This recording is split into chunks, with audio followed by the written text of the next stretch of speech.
Hello everybody, Jerry Bartle here, and today I'm gonna be going over, and it's almost February 3rd, which means it's almost time for the first election. And for those who don't know who to vote for, I'm gonna be sharing with you some advice, giving some advice, a guide, a guide that I'm gonna be making an article by Weston David Pagano, a guide to the 2020 Democratic candidates you should not vote for at all. So without further ado, shall we get started? And as you know, there's some links here.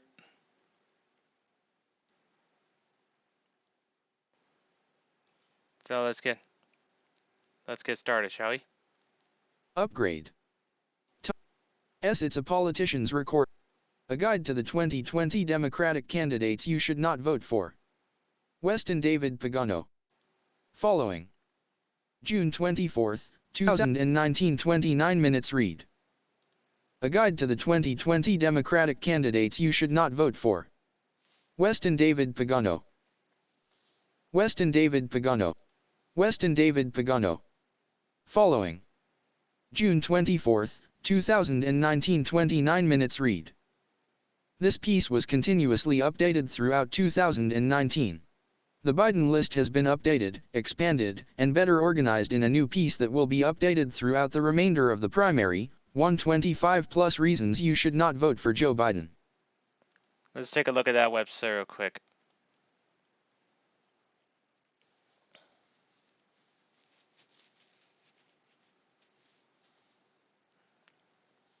See? I'll be going over this in tomorrow's video.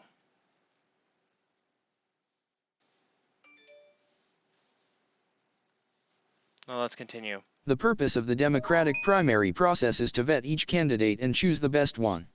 They're applying for a job for which you pay the salary, and a thorough background check is in order. Regardless of campaign promises and convenient claims of evolution, uncovering and addressing the potential nominees' past actions is crucial, as it's a politician's record that best predicts how they might govern in the future. This guide focuses on the four major candidates that come with the most concerns: Joe Biden, Pete Buttigieg, Kamala Harris, and Robert Francis Beto O'Rourke. Originally starting small after some family and friends asked me to put together a collection of articles, it's quickly grown out of the desire to create an accessible and digestible public resource for all people to share. Rousing debate within the party doesn't weaken it, it strengthens it. Did you hear that? Let's play it again. If we don't deal using debate within rousing debate within the party doesn't weaken it, it strengthens it.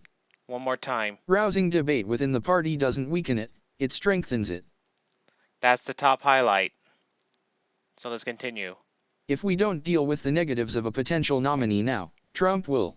If we nominate a candidate plagued by a litany of disqualifying issues, Trump will win. We can't make that mistake again. Nothing was included without a source for evidence, and unsubstantiated or sketchy claims were left out. Another link website, let's see.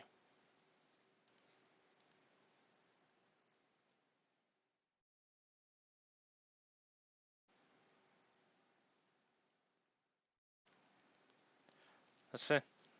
Alright, we're gonna cut off here. We're gonna go. Oh, I hate it when it does that.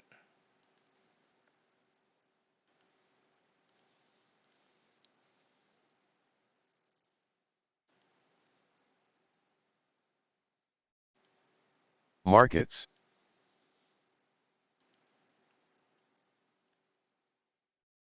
Co-author of controversial New York Times Biden-Ukraine story is hired as Ukraine president's spokesperson. By Oliver Darcy, CNN Business. Updated 10:32 a.m. Eastern Time, Tuesday, June 4, 2019. Now playing at New York, CNN Business. The New York Times reported last month that Joe Biden was facing conflict of interest questions for his role as vice president in ousting a Ukrainian prosecutor. Now, a little more than 1 month later, it's the Times that is facing conflict of interest questions for that very story and another. On Monday, weeks after the Times published its widely criticized story, one of the piece's co-authors, freelancer Yulia Mendel, announced that she had joined the Ukrainian government as spokesperson for the President of Ukraine. "If you want changes, make them," Mendel said in a press release. "I am glad to join Volodymyr Zelensky's team.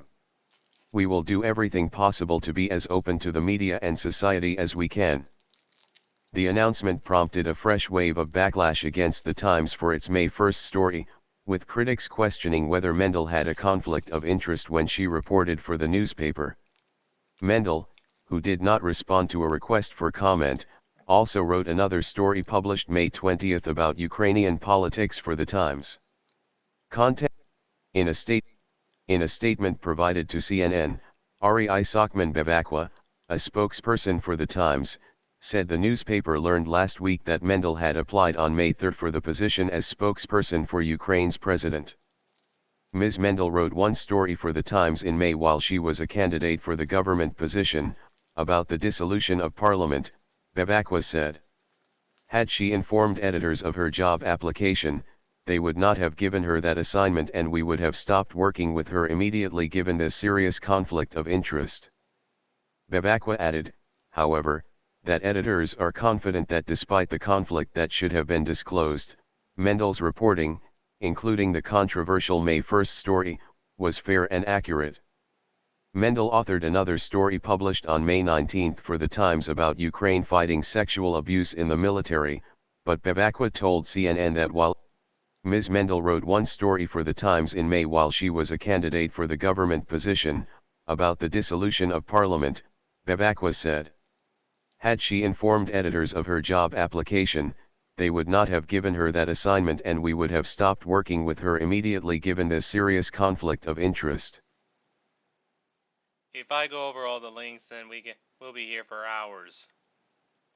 Bevakwa added, however, that editors are confident that despite the conflict that should have been disclosed, Mendel's reporting, including the controversial May 1 story, was fair and accurate.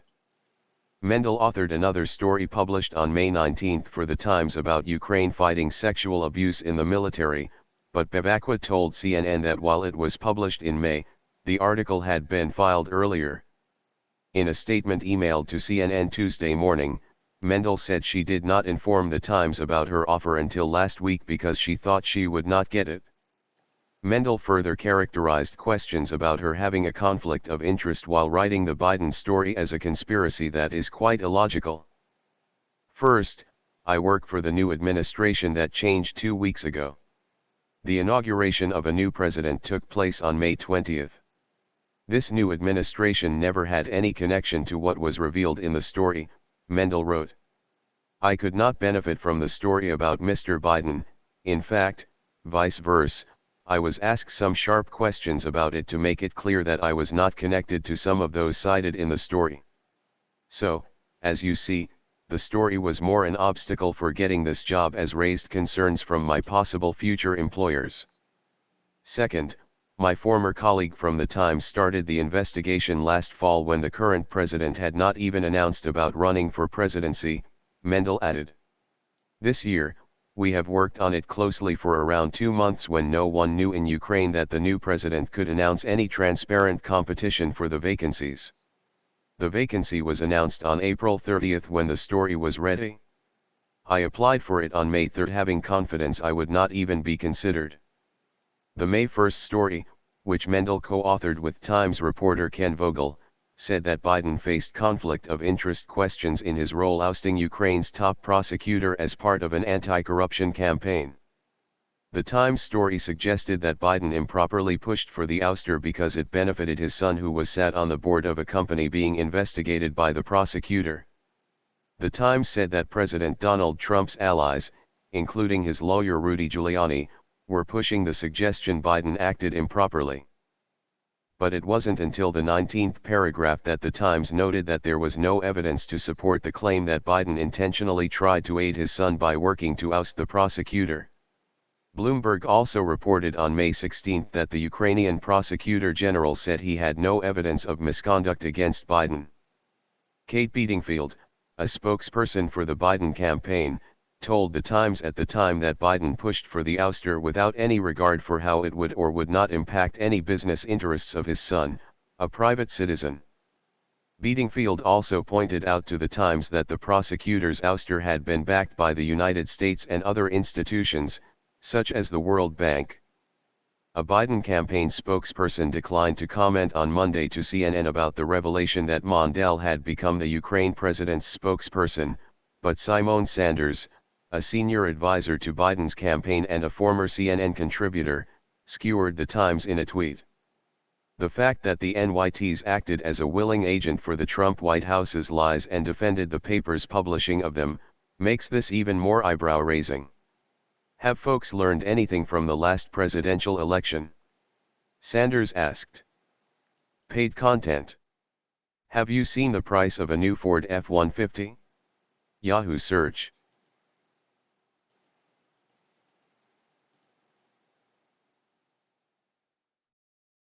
And there's the tweet. The fact that the NYTs acted as a willing agent for the Trump White House lies and defended the paper's publishing of them makes this even more eyebrow-raising. Have folks learned anything from the last presidential election?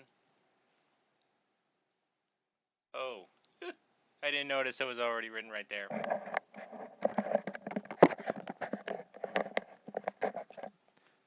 Dave, if I keep going on like this, we can. Now back to this. I want this to be as accurate and exhaustive as possible and plan to update it as necessary, potentially even expanding to include other candidates. If you find an error or have a suggestion, please let me know. Special thanks to just a few of the real journalists doing the real work that makes an aggregation like this possible, as well as these folks for partially inspiring this endeavor. You should follow all of them instead of me. Joe Biden.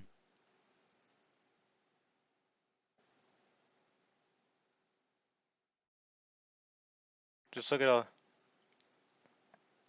Let's see.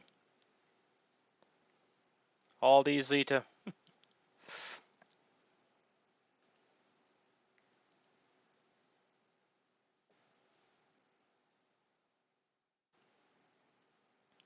Okay, hang on.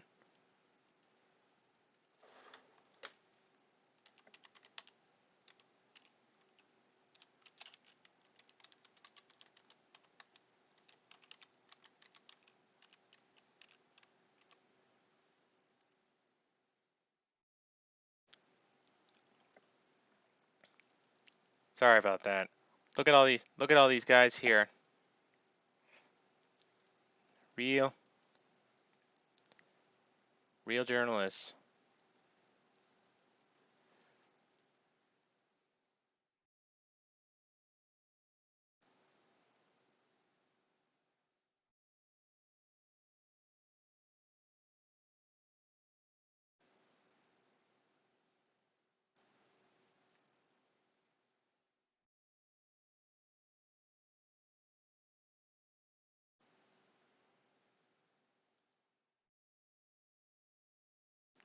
Damn, look at these guys. Give them all a round of applause.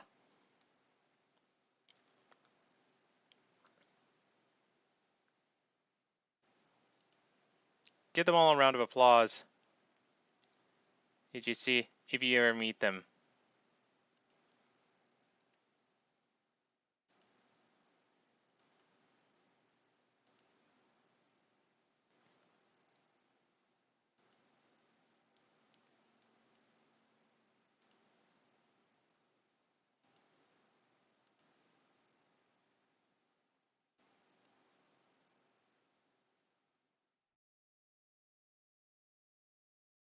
Lucky. This guy's his Bernie Sanders speechwriter.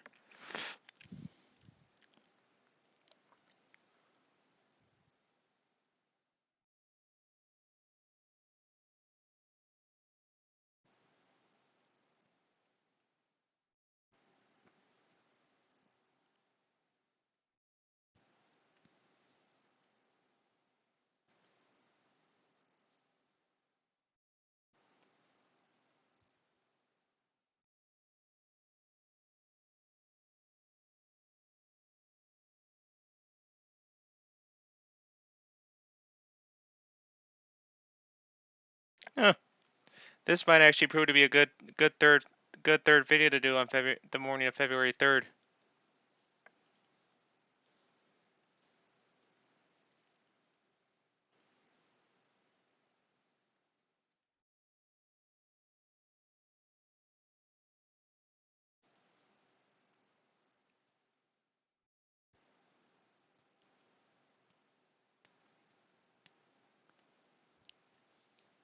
Okay.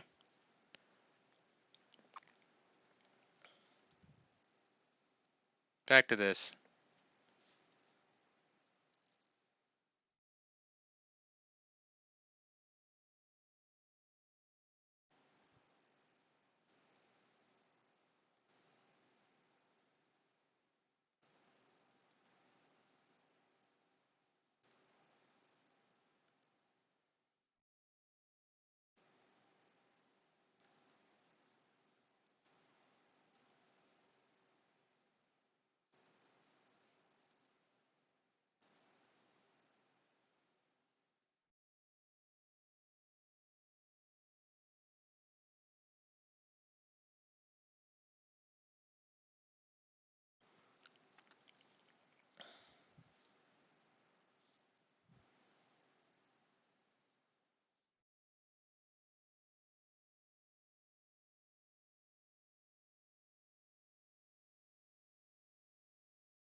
I should.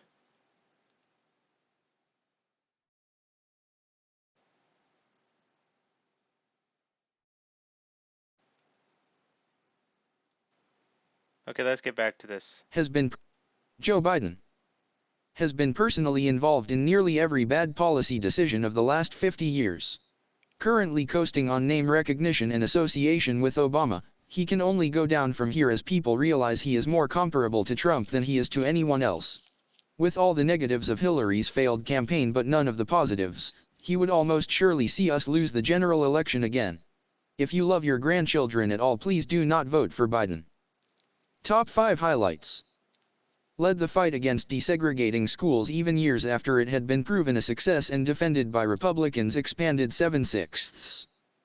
Voted for the disastrous Iraq War, then escalated it, then lied about it, still says he'd do it again, and just hired a foreign policy advisor who helped Bush orchestrate the war before joining a lobbying firm for the military-industrial complex expanded 8/13, 8/29, 9/6. Wrote the racist crime bill that intentionally led to record-breaking mass incarceration, positioning himself to the right of even Reagan and Bush. Opposed Roe v. Wade and voted to allow states to overturn it like they are now, worked to undermine the ACA's coverage of birth control, does not view abortion as a choice and a right, and still opposed federal funding for it multiple times including during this election. Long history of creepily/patronizingly groping/sniffing/kissing/grabbing/condescending women and young girls just so many times, even including intimidation and continuing even now after his non-apology expanded 10/14, 10/29, 11/9. But that's not all. Racist comments like this, and fondness towards if not impassioned, as part of his crusade against. Let's say this. Oh, listen to this. Joe Biden once referred to Democratic presidential candidate Rev Jesse Jackson as that boy. Biden refers to Jackson and Hart as boy. See?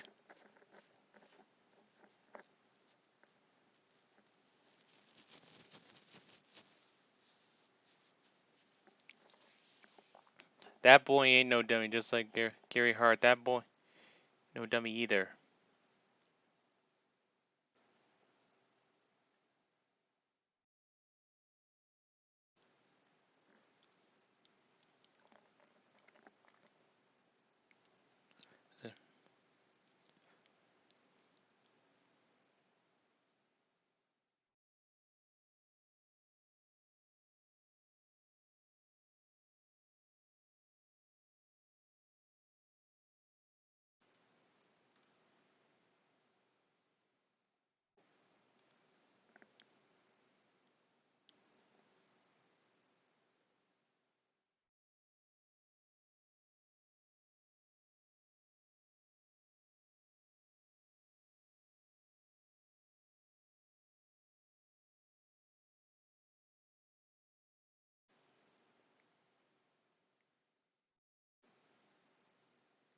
Let's see what this other diss is.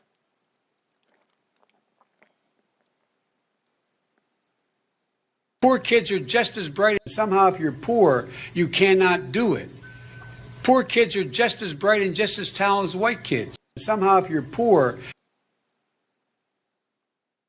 No, I don't see. We should challenge. And the other thing we should do is we should challenge. And the other thing we should do is we should challenge these students. We should challenge students in these schools to have advanced placement programs in these schools. We have this notion. Placement programs in these schools. We have this notion that somehow if you're poor, you cannot do it. Poor kids are just as bright and just as talented as white kids. Wealthy kids, black kids, Asian kids. No, I really mean it, but think how we think about it. And the other thing we should.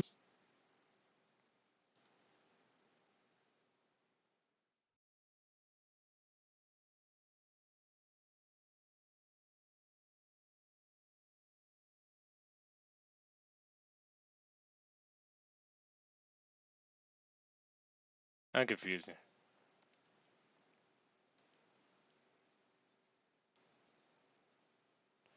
Hang on, folks. Now, this is just me, but I don't know.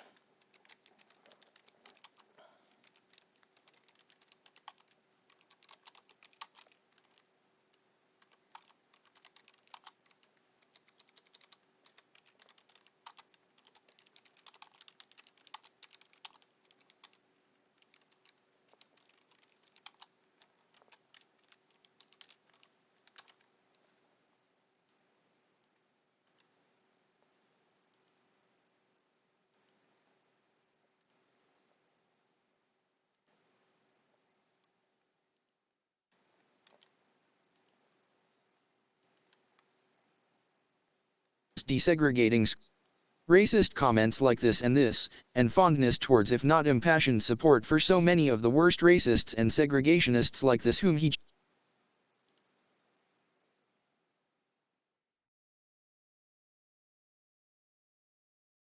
Biden had this to say back in October about the good old days of bipartisanship back when he had lunch with segregationists. I, for one, would never have lunch with a segregationist, and if that makes me a purist, I'll wear it like a badge of honor.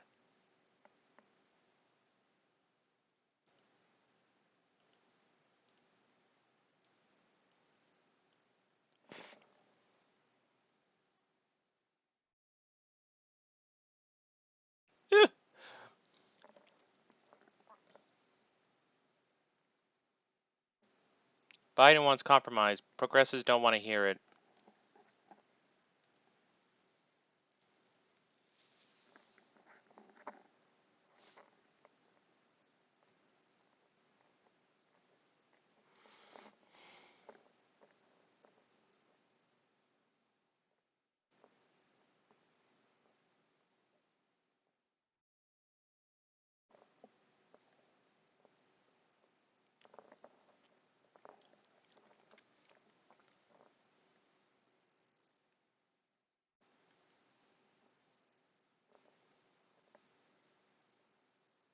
chose to work with, as well as Republicans like George Bush, Dick Cheney, Mike Pence, and Jeb Bush.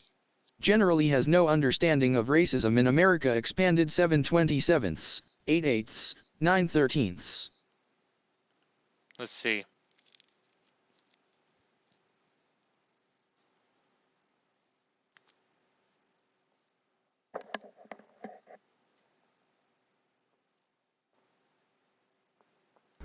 Racist.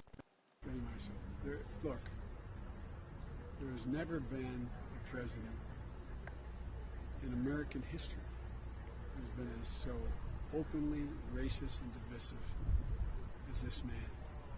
Imagine what it says around the world. I mean, I really mean it.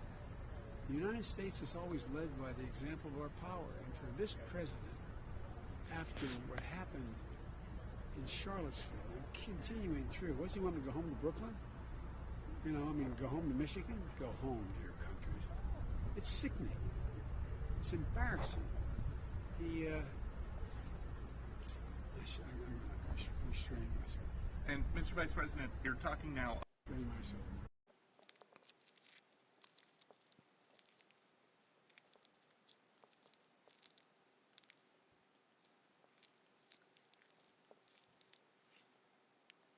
Okay, no, let's go on. As part of his crusade against desegregating schools, he was the only member of the Senate Judiciary Committee to block 2 black appointees to the Department of Justice. Has lied about marching in the civil rights movement multiple times, and seems to lie about attending an HBCU expanded 8/31, 10/29. Hey, I'm gonna admit this. I never marched in the civil rights movement either. Why? Because I wasn't born during that time. But I know if I was, I would demand my mother to take me there, take me there so I can march with them. And if she said no, then I would try to support him as best I can at home.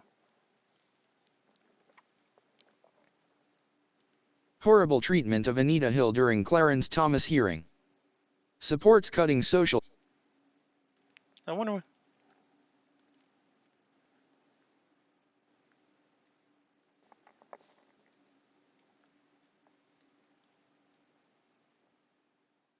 Let's read about this, folks. English. What Joe Biden's non-apology to Anita Hill reveals about him. Natasha Leonard, April 27, 2019, 6 a.m. Anita Hill in Waltham, Massachusetts. Joe Biden did not apologize to Anita Hill. When the former vice president arranged a phone call with Hill a few weeks in advance of announcing his presidential bid, the political calculus could not have been more transparent. Biden has had 28 years to apologize to Hill for the foul treatment she received in Senate Judiciary Committee hearings chaired by then-Sen Biden. Hill had come to the Capitol to testify about her sexual harassment accusations against now Supreme Court Justice Clarence Thomas, a hearing where, with Biden presiding, the young woman was eviscerated by a panel of 14 male senators. When Biden did finally call a blatant and ill-conceived attempt at damage control in the lead-up to his announcement, it was not an apology he offered. When Biden did finally call a blatant and ill-conceived attempt at damage control in the lead-up to his announcement, it was not an apology he offered. According to his own campaign, Biden shared with her directly his regret for what she endured and his admiration for everything she has done to change the culture around sexual harassment in this country. Hill's response to Biden, offered in an interview with the New York Times, recognized how his gesture was insufficient. And she was still more gracious than Biden deserves. I cannot be satisfied by simply saying, "I'm sorry for what happened to you," said Hill, a professor of social policy, law, and women's studies at Brandeis University. "I will be satisfied when I know there is real change and real accountability and real purpose." Biden's non-apology is yet further evidence that the third-way Democrat has no intention of addressing the sort of power structures that enable patriarchal sexual abuse to prevail. In recent years, as questions of sexual predation and violence have risen to the political fore, Biden consistently framed himself as a victim of circumstance when it came to the Thomas hearings. He has made a point of playing up his passive role during Hill's testimony. "I wish I could have done something," he told the audience at his foundation's awards ceremony last month. "To this day, I regret I couldn't give her the kind of hearing she deserved." He's made comments along these lines numerous times. As chair of the Judiciary Committee, Biden could well have done something in 1991 as his colleagues verbally battered and humiliated Hill. He oversaw a rushed process, against the wishes of a number of female colleagues at the time. He allowed a panel of 14 white men to bully and demean a young black woman. Biden himself appeared consistently more sympathetic to Thomas, whom he allowed to testify twice, while his accuser testified only once. Appearing on The View on Friday, Biden doubled down on his refusal to acknowledge his personal wrongdoing. Passive tense phrases abounded. When questioned about recent accusations of touching women inappropriately, Biden said, "I'm sorry this happened, but I'm not sorry in the sense that I think I did anything that was intentionally designed to do anything wrong or be inappropriate." His qualification here is crucial. The suggestion that responsibility for harm lies only with those who intentionally do something wrong or inappropriate gives alibi to a whole manner of structural types of violence, which can be perpetuated without any individual ill intent at all. Hill told The Times that Biden set the stage for the confirmation of Justice Brett Kavanaugh.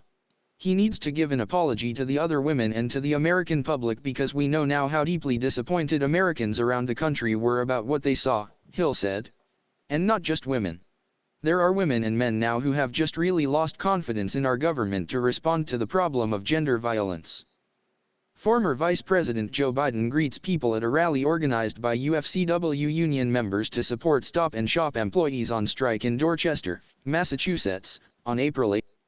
To even entertain the possibility that an empty non-apology could in any way ameliorate his position in Hill's eyes points to how perniciously insensitive Biden remains to his role in her mistreatment.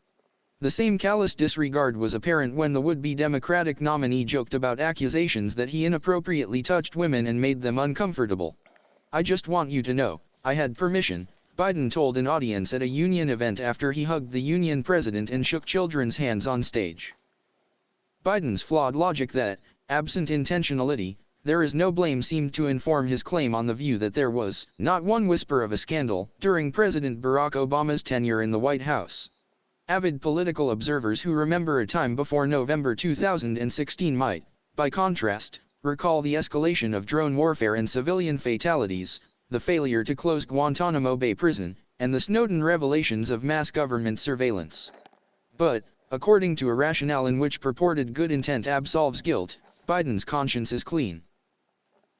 Biden and his supporters have pointed to the vice president's record against sexual violence to parry allegations of misogynist behavior. One example that keeps popping up is his championing of the 1994 Violence Against Women Act. As Diane Moskowitz explained at Jezebel, the law introduced crucial provisions for domestic violence victims like rape crisis centers, the National Domestic Violence Hotline, and battered women's shelters, but it also bound vital supports for domestic violence victims to an endless expansion of the carceral state. The Violence Against Women Act, Moskowitz reminds us, was tucked inside the pernicious 1994 crime bill, which Biden helped draft.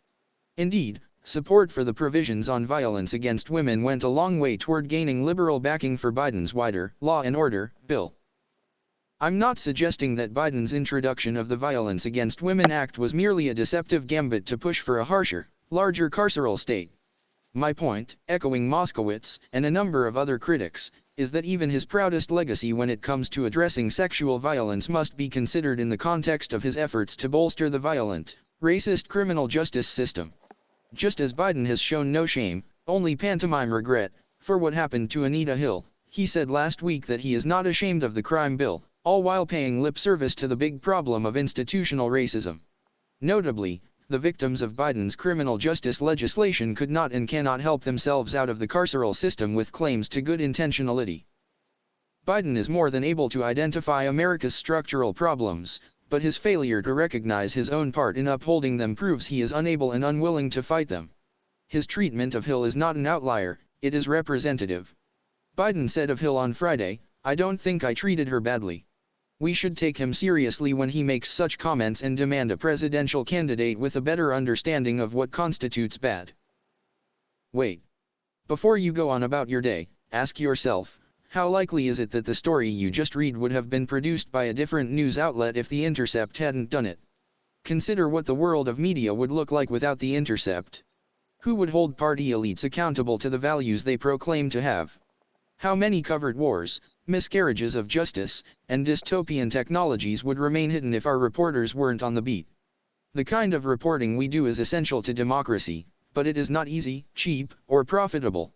The Intercept is an independent non-profit news outlet. We don't have ads, so we depend on our members 35,000 and counting to help us hold the powerful to account. Joining is simple and doesn't need to cost a lot. You can become a sustaining member for as little as $3 or $5 a month. That's all it takes to support the journalism you rely on. Become a member. Related. Joe Biden. Okay, back to this. Security and Medicare and supports cutting Social Security and Medicare and raising the retirement age on multiple occasions, backing Paul Ryan's efforts to do so, while voting to gut welfare. Led the disastrous war on drugs, and somehow still opposes cannabis legalization, while simultaneously trying to destroy the growing industry by handing it over to the big pharma, yet 2 of his children escaped consequences for drug use. Expanded 831sts. Pushed to expand death penalty, even to those on drug charges. Opposes Medicare for all while he and his campaign lie about what it would entail, and wants to bring back penalizing those who can't afford to pay for private insurance. He continues to praise Big Pharma to his ultra-wealthy donors and is the only candidate to refuse to meet with disabled healthcare activist Adi Barkan expanded 7/6, 7/27, 9/21, 10/14. Originally claimed he doesn't have time to propose his own healthcare plan, then proposed one that would kill 125,000 Americans and leave over 10 million uninsured, which he's lied about. In a rollout sponsored by Big Pharma, even his own wife admits he's not good on healthcare, and he's let slip the true reality of his proposal. Expanded 7/6, 7/27, 8/19, 8/26, 10/14. Personally fought to make cancer medication unaffordable for patients in developing nations added 10/14. Opposed equal rights for the LGBTQ and community even very recently, only eventually coming around just 7 short years ago, and is still awkward at best on the issue. Expanded 9/22, 10/14. Supported the NRA in passing massive anti-gun control legislation, and has blamed video games for mass shootings multiple times. Expanded 8/5. Opposes meaningful action on the climate crisis like the Green New Deal, instead pursuing the middle ground while he is often rude towards young climate activists and his campaign attacks publications for accurately reporting this. Expanded 11/25, 12/5. He's rated D by Greenpeace. Let's see what this says. I expect as President Joe Biden would enact a bold policy to tackle climate change in a meaningful and lasting way. Reuters got it wrong. Any suggestion that it wouldn't is in direct contradiction to his long record of understanding climate change as an existential threat.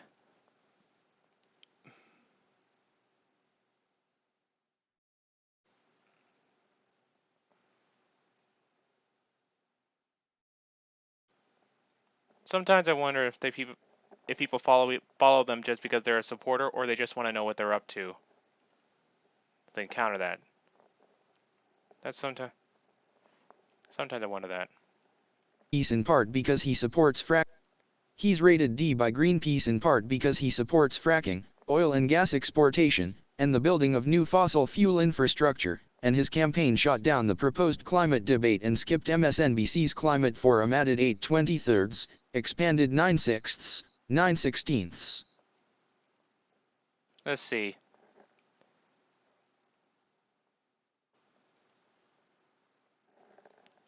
Politics. Greenpeace gives Joe Biden a D on climate change report card. D-. Former U.S. Vice Joe Biden got a D- on a climate change report card ranking Democratic presidential candidates released Thursday by the liberal environmental group Greenpeace. Biden, the Democratic front-runner, has yet to release a detailed plan on how he will combat climate change. But the scorecard evaluated 19 candidates on their commitments to ending the use of fossil fuels and support for environmental policies based on statements, legislative records, and published plans. Some candidates also responded to a 29-question survey from the environmental group. Joe Biden for president: America is an idea. If he wants to translate his front-runner status in the polls to actual leadership on climate, we need him to come out with a bold, concrete plan in line with the scale of the crisis we're facing, said Janet Redman, climate campaign director for Greenpeace USA. The Biden campaign didn't immediately respond to a request for comment. During a campaign swing in New Hampshire earlier this month, the candidate called for an environmental revolution, though he has yet joined many of his Democratic campaign opponents in signing on to the Green New Deal. "We have an existential threat," he said. "If we don't act quickly, we're going to basically lose everything we have." Advertising. The report comes as the issue of climate change has emerged as a marquee issue for Democrats on the 2020 campaign trail following the release of New York Representative Alexandria Ocasio-Cortez's ambitious plan to fight climate change called the Green New Deal. Support for that initiative was part of the Greenpeace score. Washington Governor Jay Inslee, who is basing his run for president on the need to fight climate change, received the highest score, an A-, on the report card. The next highest were Vermont Senator Bernie Sanders and New Jersey Senator Cory Booker, who each received a B+ from the group. Former Colorado Governor John Hickenlooper, who has been supportive of his state's abundant oil and gas industry, also received a D-. The report gave both GOP presidential candidates Bill Weld and President Donald Trump an F. Contact us at editors@time.com. Sponsored stories. 700.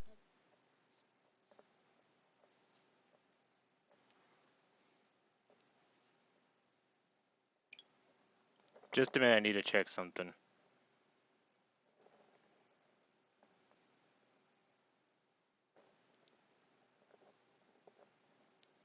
Oh, he's not on the list because he must have dropped out.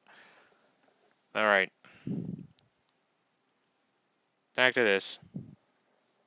Plagiarized fossil fuel group's language in his woefully inadequate climate crisis plan after his climate advisor made $1 million from one natural gas company alone. He then made uncomfortable physical contact with and rudely dismissed a young woman who asked him about this expanded 10/14.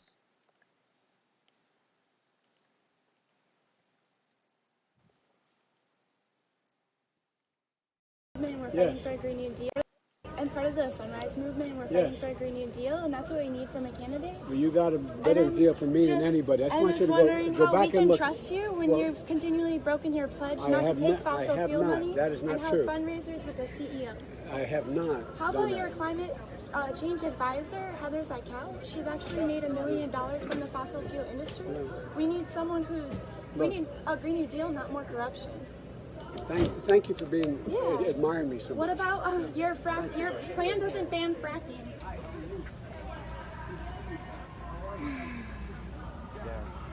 I'm part of the Sunrise Movement. We're fighting for a Green New Deal, and that's what we need from a candidate. Well, you got a better deal from me than anybody. I just want you to go back and look. How we can trust you when you've continually broken your pledge not to take fossil fuel money that is not and true. held fundraisers with the CEO. I have not. How about your climate change advisor, Heather Zykal? She's actually made $1 million from the fossil fuel industry.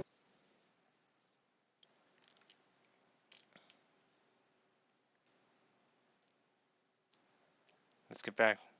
Broke his own pledge to not accept fossil fuel money by attending a fundraiser hosted by his former advisor and current oil corporation co-founder/owner Andrew Goldman, and lied about it twice, added 9/6, clarified/expanded 9/7, 10/14. Instead of supporting job placement for affected fossil fuel workers during the transition to a green economy like the Green New Deal does, he dismissively tells coal miners to just learn to code, instead added 12/31. Voted to expand deportations and indefinite detention for immigrants multiple times and opposed amnesty for immigrants and supports requiring them to learn English. As VP, his administration deported more people than any other in American history, deporting people at a higher rate than Trump's administration, even according to ICE themselves, and expanding the anti-immigrant system Trump now uses by 3,600%. He still refuses to answer for this and has told immigration activists,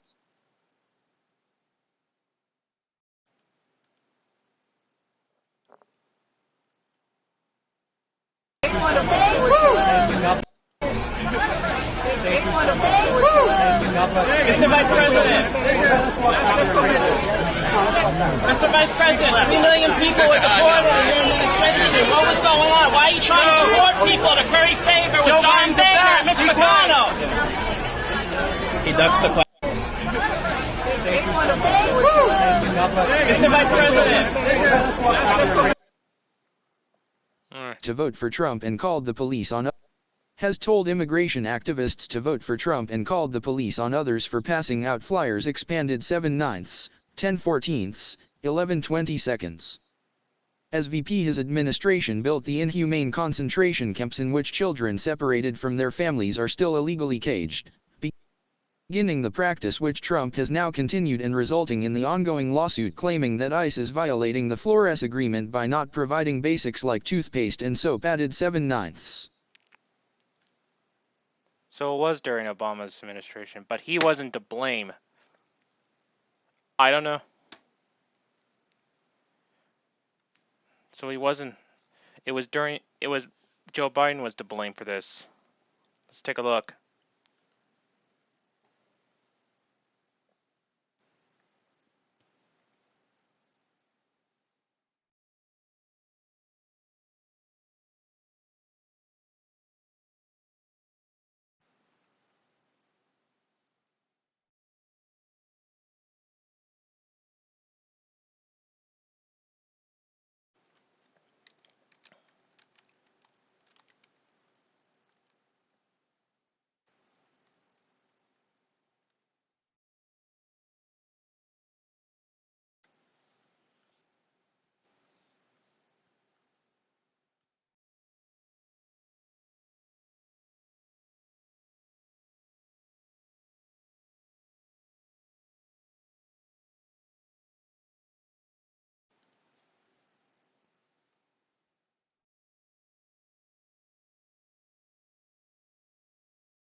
Remember, the administration may have been involved in this, but I don't think the man himself would have agreed to this.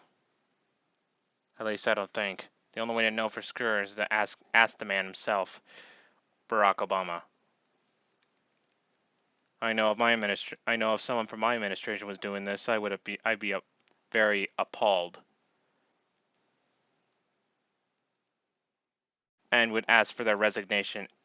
And not only that, I would ask them to confess what they've done.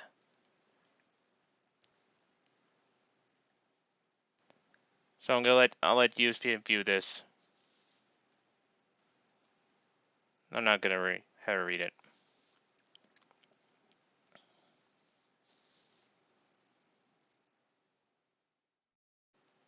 Voted to build border walls and supported sending military to the border long before Trump. Voted to ban immigrants with HIV, locking Haitian refugees up in Guantanamo Bay. Spearheaded the Alliance for Prosperity, which increased deportations, border militarization, privatization, and oil pipelines for American exploitation while worsening the refugee crisis. Immigrants with HIV. HIV is not contagious like Ebola, you. I'm not gonna say it. Architected Plan Colombia, internationalizing the war on drugs, resulting in mass death, displacement, and destruction of food crops, while opening the country to U.S. business interests. Sides with Trump in backing right-wing coup in Venezuela. Let's hear about this one.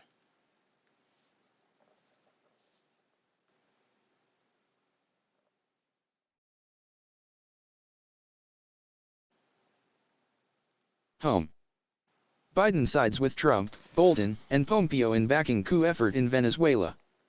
Democratic frontrunner characterizes effort to overthrow elected government of President Nicolas Maduro at gunpoint just another benign effort to restore democracy in Latin America.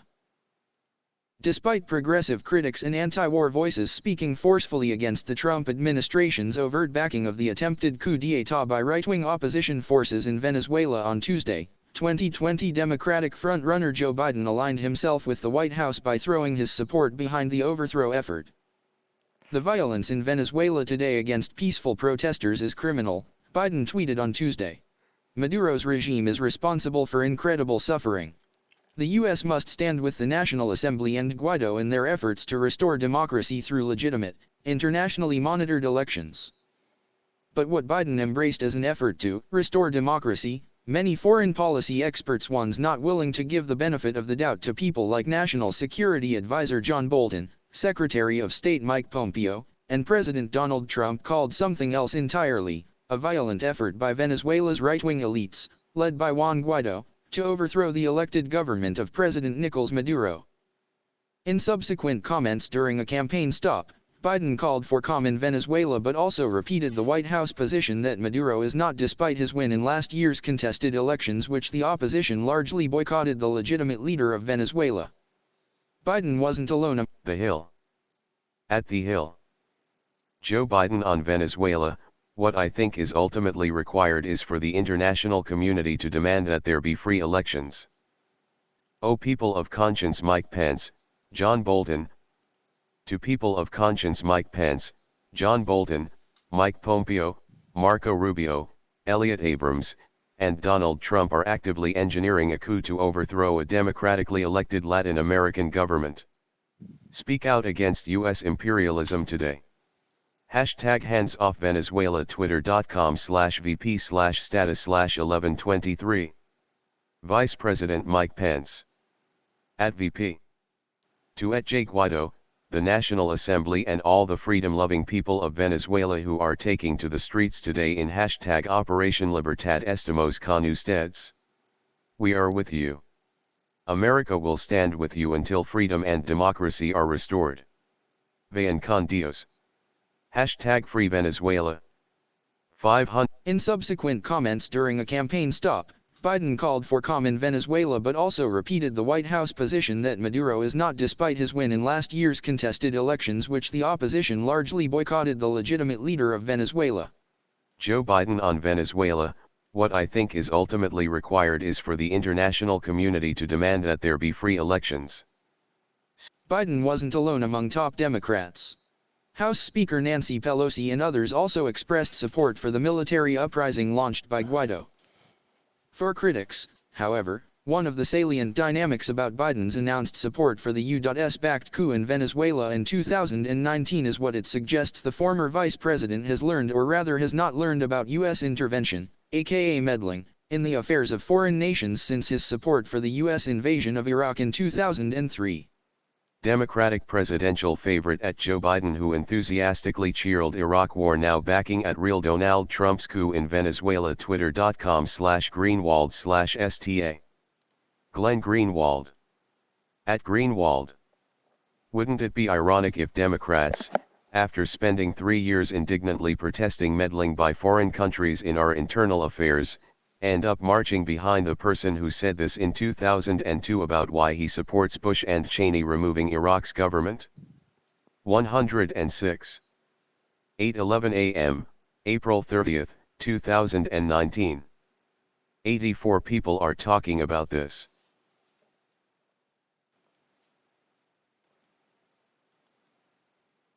Interviewed by Democracy Now! Early on Wednesday, economist and foreign policy expert Jeffrey Sachs, who directs the Center for Sustainable Development at Columbia University, and Professor Miguel Tinker Salas of Pomona College discussed what they both agree is the dangerous and counterproductive agenda that leaders like Trump, Bolton, Biden, and Pelosi are now pushing in Venezuela. What's so stupid about these American policies, these neocon policies, said Sachs, is they do create disaster, but they don't achieve even the political goals of these nasty people like Bolton. It's not as if they're effective and nasty, they're completely ineffective and totally nasty at the same time. While acknowledging that Maduro has certainly made mistakes and legitimate criticisms of his government exist, Tinker Salas said the history of U.S. intervention in Latin America, not to mention elsewhere in the world, shows overthrowing governments in this manner doesn't produce the change that most people want. And what it does is it aggravates conditions for the majority of the population. Sachs, who last week released a detailed study along with economist Mark Weisbrot on the devastating impact that U.S. imposed sanctions have had on the Venezuelan economy, added that people backing Guaido and the coup effort are really just embracing normal U.S. right-wing foreign policy, nothing different. This is the same foreign policy that we saw throughout Latin America in the 20th century, Sachs added. It's the same foreign policy that we saw catastrophically in the Middle East. This is Mr. Bolton. This is Mr. Bolton's idea of diplomacy. This is Trump's idea of diplomacy. You punch someone in the face. You crush your opponent. You try whatever way you can to get your way. It's very simple-minded. It's very crude. And, concluded Sachs, it never works. It just leads to catastrophe. Our work is licensed under a Creative Commons Attribution Share Alike 3.0 license. Feel free to republish and share widely. This is the world we live in. This is the world we cover. Because of people like you, another world is possible. There are many battles to be won, but we will battle them together, all of us. Common Dreams is not your normal news outlet. We don't survive on clicks. We don't want advertising dollars. We want the world to be a better place. But we can't do it alone. It doesn't work that way. We need you. If you can help today, because every gift of every size matters, please do. Without your support we won't exist. Please select a donation method. Share this article. I'm going to share this article real quick, so hang on.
Okay, back to this. Let's get back. Voted to authorize invasion of the Netherlands if an American is tried for war crimes by the International Court of Justice in The Hague, refusal to participate in UN peacekeeping unless the U.S. obtains immunity, and withdrawal of aid to countries that ratify ICC treaty. Supports Israel's right-wing regime and apartheid in Palestine purely to protect U.S. interests. A self-described Zionist, he blames Palestinians for multiple US-backed Israeli massacres, including an attack that killed 9 peace activists. Calls BDS anti-Semitic and has a 100% rating from AIPAC expanded 7/4. Recklessly threatens nuclear war with North Korea and seems to think Kim Jong-un is from South Korea and that they've met when they haven't expanded 12 halves. Sided with banks to overturn Glass-Steagall and deregulate, leading to financial crisis, and has dishonestly tried to take credit for the formation of the Consumer Financial Protection Bureau despite actually helping strip state consumer protection expanded 10/18. Defends billionaires hoarding wealth and promises to ensure it keeps happening at the expense of everyone else while voting to slash the top income tax rate and cripple the estate tax, resulting in $83 billion lost annually. Led the disastrous bankruptcy bill resulting in increased debt and specifically fought to make student loan debt more difficult to live with before dismissing the plight of millennials who are now the most indebted generation ever expanded 8/26. Lied about his own student debt multiple times, his own scholarship, and his own academic achievements, and has not proposed any plans to make public college tuition free or to abolish student debt added 8/26. Voted against abolishing the Electoral College that undemocratically elected Bush and Trump. Is considering picking a Republican to be his VP added 12/31. Let's see this one.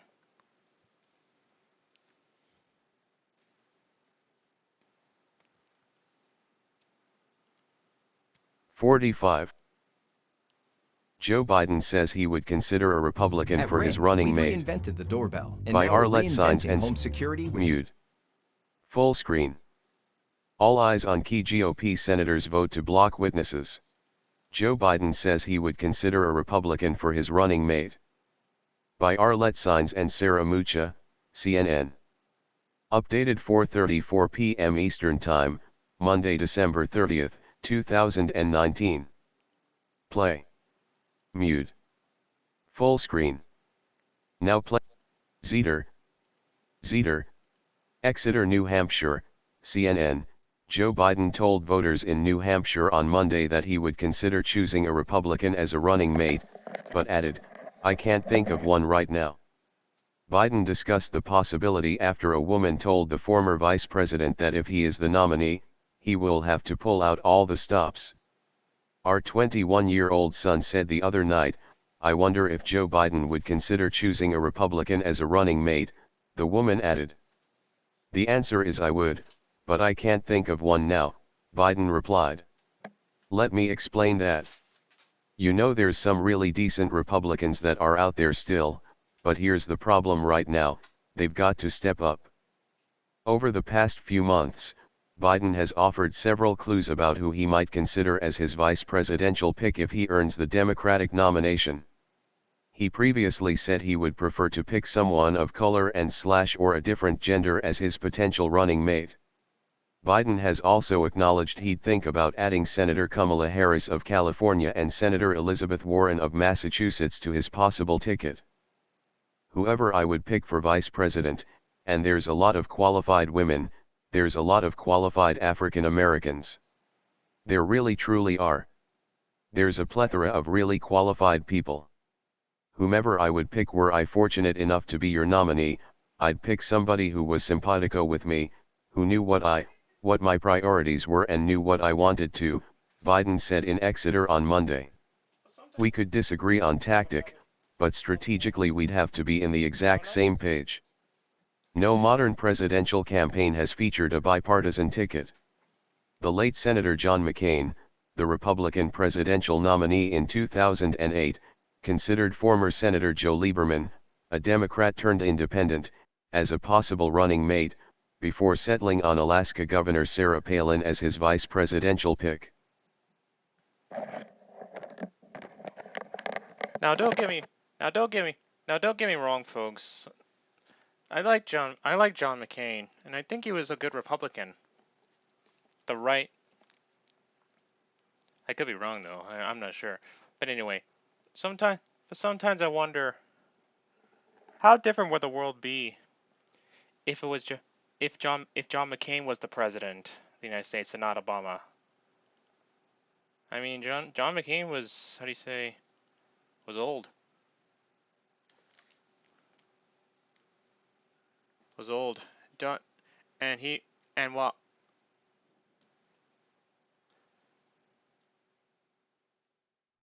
while Obama was young, Obama could have ran another time.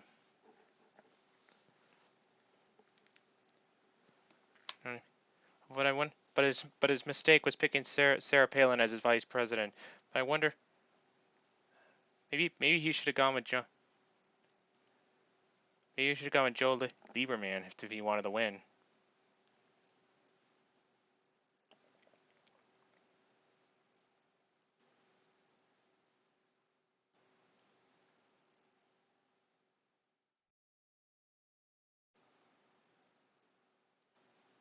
$45. Scott. Are Joe you putting Biden. off getting life Of course insurance I would. because you think it's complex, Pause. expensive, and time-consuming? Mute. Are you concerned about leaving Full your screen. family unable to pay the more? All eyes on key GOP senators. 45.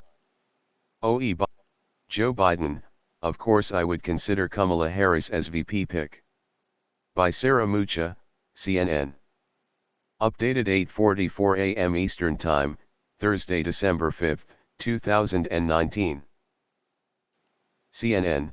Former Vice President Joe Biden said Wednesday he would consider Senator Kamala Harris as a potential running mate, a day after she dropped out of the presidential race. Of course I would, Biden said. Look, Senator Harris has the capacity to be anything she wants to be. I mean it sincerely. I talked to her yesterday. She's solid, she can be president someday herself, she can be vice president, she could go on to be a Supreme Court justice, she could be Attorney General. I mean she has enormous capability. Harris, who was once seen as a leading contender in the race for the 2020 Democratic nomination, ended her campaign Tuesday due to financial pressures and after months of polling in single digits. Harris and Biden have a complicated history. Harris, a former Attorney General of California, knew Biden's late son, Beau Biden, who served as Attorney General of Delaware. How come? But during the first Democratic primary debate, the California senator confronted Biden on race issues, specifically about the time he spent in the Senate fighting against federally mandated busing to desegregate schools and his comments on working with segregationist senators. While the viral moment helped Harris in the immediate post-debate polls, she later dropped significantly. Biden said afterward that he wasn't prepared for the senator to confront him in that way. I was prepared for them to come after me, but I wasn't prepared for the person coming at me the way she came at me, he told CNN's Chris Cuomo. Upon hearing the news from reporters that Harris had dropped out of the race Tuesday, Biden appeared genuinely shocked and said he had mixed emotions about her ending her campaign.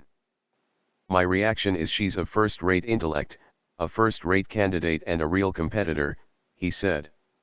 I have mixed emotions about it because she is really a solid person, and loaded with talent. And I'm sure she's not dropping out on wanting to make the changes she cares about. The former vice president continues his fifth day of the No Malarkey bus tour through Iowa, during which he will hit 18 counties over the course of 8 days. CNN's Arlette Saenz and Dan Merica contributed to this report.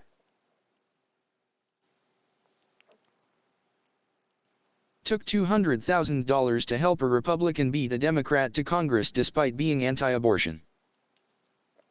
I wonder who that did.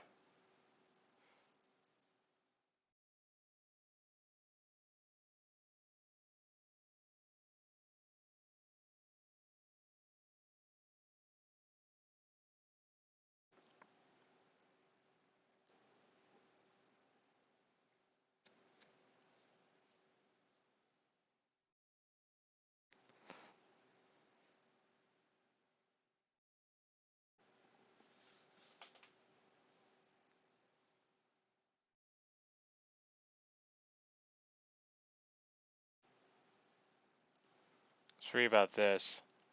Joe Biden's $200,000 paid speech praising a House Republican, briefly explained. The former vice president isn't sorry about it. By Dylan Scott at dylan@vox.com, January 24, 2019, 12:30 p.m. EST. Share. Former Vice President Joe Biden speaking at the Capitol Hilton on January 24, 2019, in Washington, D.C. Mark Wilson/Getty Images. Joe Biden hasn't announced if he's running for president yet, but his potential campaign took a bit of a hit Thursday when the New York Times reported the former vice president had given a paid speech in which he complimented a House Republican weeks before the 2018 midterm elections. The Times' Alex Burns found Biden had received $200,000 from the Economic Club of Southwestern Michigan, a business-minded civic organization that receives some money from an Upton Family Foundation. He gave a speech in October in Benton Harbor, Michigan, in which he praised Upton as one of the finest guys I've ever worked with, crediting the Congress member for working to increase federal funding for cancer research. According to reports at the time, Biden otherwise hit some of his favorite notes in the speech, arguing for the need for consensus and mocking the half-baked nationalism and phony populism of President Donald Trump and others. Republicans ran ads touting the vice president's kind words about Upton, who represents a more moderate district that Democrats hoped would be in play in a favorable environment. Local Democrats begged Biden to do some damage control, though it seems he declined, according to the Times. Upton ultimately won by less than 5 percentage points after winning by 22 points in 2016 and, while Biden can't exactly be blamed for a long-time incumbent winning re-election, the implication is that he didn't help. The story raised two issues that could hurt Biden among Democrats as he seeks the 2020 nomination. It could open up questions specifically about his paid speech making. There is certainly a whiff of Hillary Clinton's paid speeches to Wall Street insiders, which haunted her early 2016 campaign. The other is Biden choosing to compliment a Republican at a critical moment in the midterms, which could reinforce some of the skepticism about him among the progressive grassroots that plays a big role in Democratic primaries. Biden has always been proud of his ability to work across the aisle, and his affection for Upton is in part because of the Republicans' work to support the cancer research initiative Biden undertook after his son Beau's death from brain cancer. His praise seemed to come from a genuine place. Still, it was an odd look for maybe the most eligible Democrat considering a 2020 presidential bid to praise a Republican running in a competitive election weeks before voters go to the polls. But Biden isn't shying away from or apologizing for the speech. In fact, he was defiant in comments to the U.S. Conference of Mayors after the story came out. "I like Republicans. Bless me, Father, for I have sinned," he said with sarcasm and a pantomime. Biden sees himself as a potentially unifying candidate. The Times previously reported that Biden had told friends he was considering a run largely because he wasn't sure any other Democratic candidate would be able to beat Trump. He seems to feel a certain responsibility for Trump's 2016 victory, after declining to challenge Hillary Clinton for the Democratic nomination. Biden is well liked within the party and leads the early 2020 polling, but a lot of elections experts seem to assume that high support is the result of name recognition more than anything. As long as he's the perceived frontrunner, it's almost certain the Times report is not going to be the last tumultuous news cycle he'll have to endure. Praising a House Republican for their good work on cancer research isn't exactly at odds with how Biden views himself or wants to present himself to the public. He wants people to believe he can bring Americans together. But if Biden decides to jump into the race, the question will be whether that's the message Democratic primary voters want to hear right now. 2425/2430 skip AD. Next up in politics.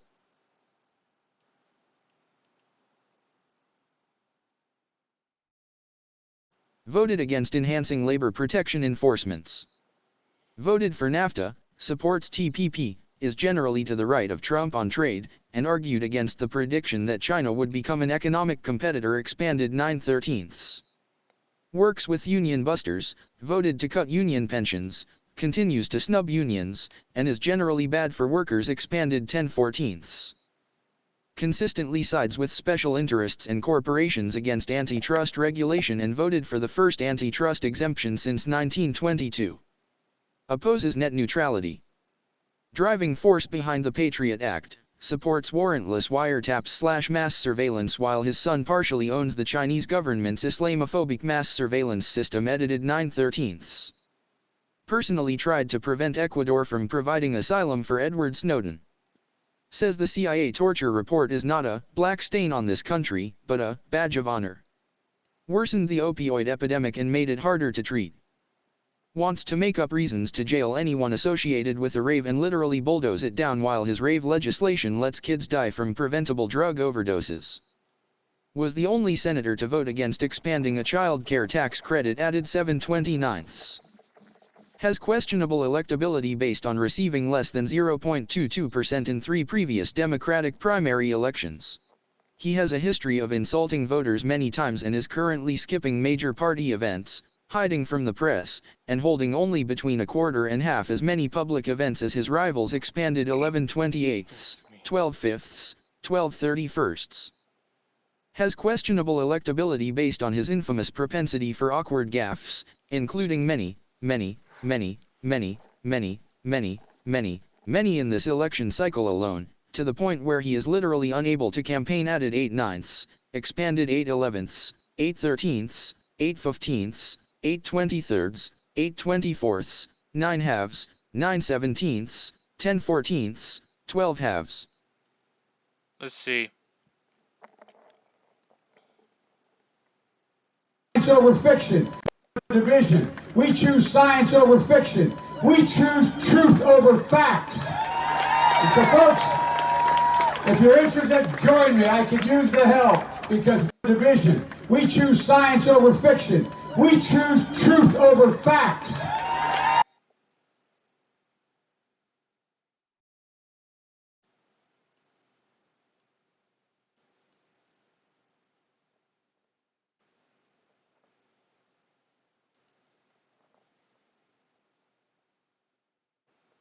Generation, just like in my generation, when I got out of school, that when Bobby Kennedy and Dr. King had been assassinated in the 70s, late 70s, when I got engaged.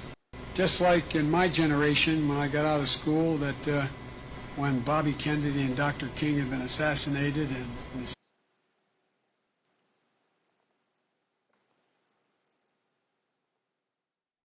I'm back. I've been here a number. Of Keene. I'm back. I've been here a number of times. Last time was, I think, all the way back in 2014. But I've been here before that. I love this place. Look, what's not to like about Vermont in terms of the beauty of it? And what a neat town. I mean, this is sort of a scenic, beautiful town. The mayor's been a good guy, and everybody's been really friendly. I like Keene a lot. Of Keene.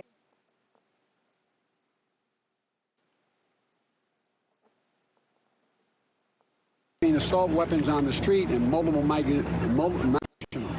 having assault weapons on the street and multiple magazines carrying multiple bullets is irrational. There is no need for it, and your Second Amendment rights are in no way violated. Is there any compromise to be made with Republicans in Washington? None on this. I think there's no compromise. This is one we have to just push and push and push and push and push. And the fact of the matter is, I think it's going to result in seeing some of them defeated. So no possible solution to deal with this gun issue until solution. next fall? I don't see anything out there, do you? I've seen nothing. The president has no intestinal fortitude to deal with this. He knows better. His instinct was to say, yeah, we're going to do something on background check. What's he doing? Come on. This is disgraceful. This is disgraceful what's happening. And having assault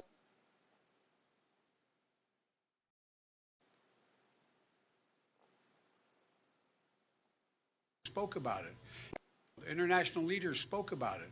You had people like Margaret Thatcher, international leaders spoke about it.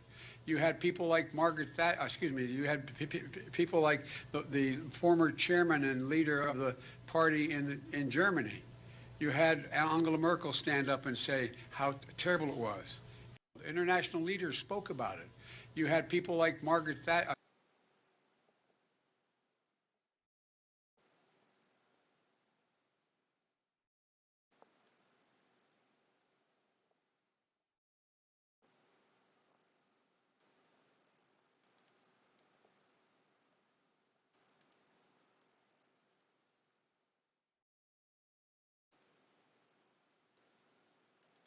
Home US.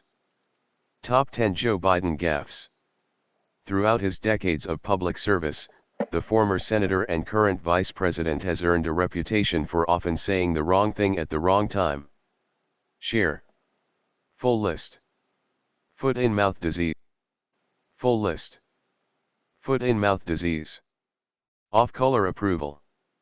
No need to panic, everybody. Joe Biden's stimulus stumble. Bad Biden, bad.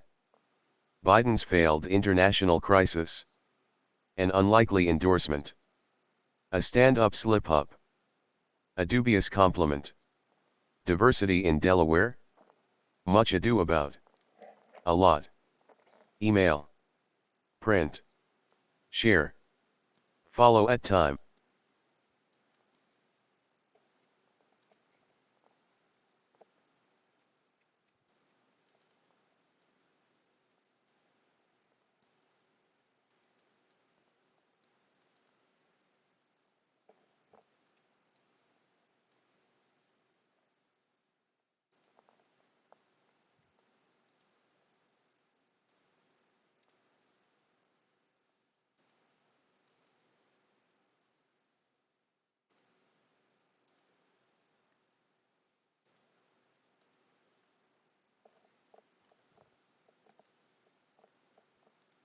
Plagiarized law school papers and campaign speeches, in which he lied about having coal miner roots, which ended his 1988 presidential run.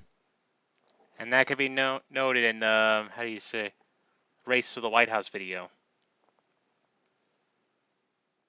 Supports Israel's right-wing regime and apartheid in Palestine purely to protect U.S. interests. But that was...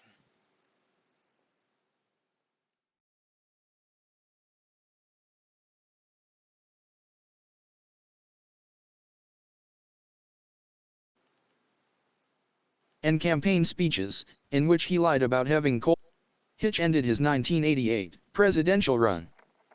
His anti-progressive campaign surrogate Ed Rendell is a sexist, pro-fracking, pro-AIPAC Fox News supporter who approved bombing a black neighborhood in Philadelphia, killing 5 children and 6 adults, added 6/26. Used Charlottesville as a prop in his campaign video despite never even visiting once. Lied about getting shot down in Iraq and experiences in Afghanistan, added 8/31. Has no plan to reform the court system or counter its Republican takeover, has proposed renominating the failed Merrick Garland to the Supreme Court, a nearly 70-year-old moderate who has opposed voting rights and human rights for Guantanamo detainees, and is fine with Kavanaugh remaining on the Supreme Court for life, added 7/6, expanded 9/16. Is still openly courting Republican billionaires for donations, including John Katzimatidis, who's compared taxing the wealthy to Nazi persecution of Jews. Endorsed by Alan Dershowitz, the millionaire Trump supporter accused of taking part in Jeffrey Epstein's sex ring, after Biden's son ensured a similar billionaire pedophile avoided prison after raping his own toddler. Voted to deregulate the credit card industry while a credit card company was his top donor from 1989 to 2000 and then hired his son. His administration awarded a $1.5 billion contract to his brother's construction firm despite his brother having no prior residential construction experience. Has a long history of generally Trump-esque nepotism that he refuses to address, added 10/14. Broke his own pledge to take over 2x more money than Trump from lobbyists and special interests, including at least 13 billionaires, has the same general donor base as Trump, and very openly partakes in general corruption while lying and condescending about this, expanded 8/5, 8/11, 8/23, 10/14, 11/22. Flip-flopped on his initial opposition to using super PACs and established one with military-industrial complex and private healthcare lobbyists, even after admitting, you shouldn't accept any money from a super PAC, because people can't possibly trust you, just 1 year prior, added 10/25. Erskine Bowles, famous for leading the commission to raise the retirement age and cut Social Security, Medicare, Medicaid, disabled veterans benefits, and taxes on billionaires, is bundling for him, meaning he's collecting dark money from secret donors that are not disclosed, added 12/28. One of his big fundraisers is a Republican donor who is a major player in the for-profit prison industry, added 12/31. His Senate Chief of Staff is now running Fox News lobbying operation, added 10/14. Hasn't released any tax returns since 2015, which people seem to care about now. On July 9 he released them to no media attention, revealing an $11 million increase in income in his first year out of office alone. Seems to have found a loophole to avoid paying his interns, added 7/12. Says he will defy a subpoena to testify in Trump's trial, added 12/31. Unconvincingly co-opted Bernie's education plan and slogan, and a Biden POC plagiarized Kamala Harris's slogan for its name. Despite his supposed front-runner status, he is a distant fifth in individual donors, raising questions of electability, added 10/14. A lot of us sit around thinking up ways to vote conservative just so we don't come out with a liberal rating. I'm really quite conservative. Meghan and the McCain family and Strom Thurmond have endorsed him, and Trump has donated to him. He wants people to stay Republican instead of becoming Democrats, doesn't want the Republican Party to lose power, and doesn't want the Democratic Party to become too powerful, added 12/8. The worst part? He's still not sorry for any of this, but wants a black man to apologize to him. Pete Buttigieg.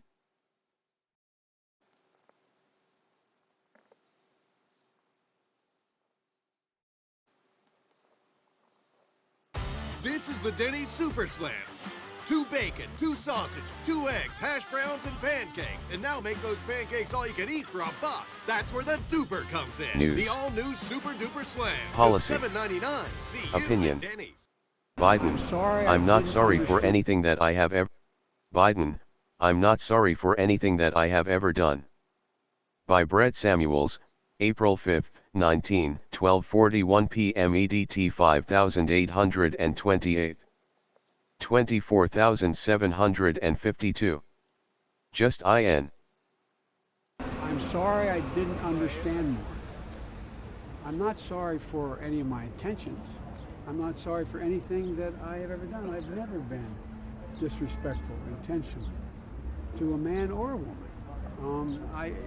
That's not the reputation I had since I was in high school, for God's sake. Mr. Vice President,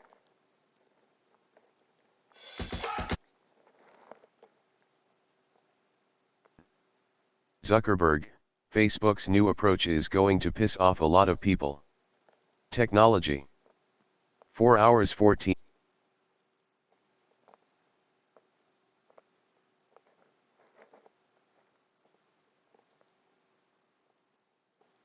I'll show you guys this white set first. I love any sort of detail that involves. Former Vice President Joe Biden said Friday that he's not sorry for his past actions that some women have said made them uncomfortable, but that he's sorry he didn't understand more at the time. The fact of the matter is I made it clear that if I made anyone feel uncomfortable, I feel badly about that. It was never my intention. Ever, Biden said. Asked again if he was sorry, Biden did not apologize for his actions. I'm sorry I didn't understand more, Biden told reporters following a speech to a gathering of union workers. I'm not sorry for any of my intentions. I'm not sorry for anything that I have ever done. I have never been disrespectful intentionally to a man or a woman. So that's not the reputation I've had since I was in high school, for God's sake. Biden, who acknowledged he is merely waiting for the right moment to jump into the 2020 presidential race, has been at the center of controversy in recent days after several women said he touched them inappropriately or behaved in ways that made them uncomfortable. Biden admitted that the accusations of unwanted touching will have to change somewhat how I campaign.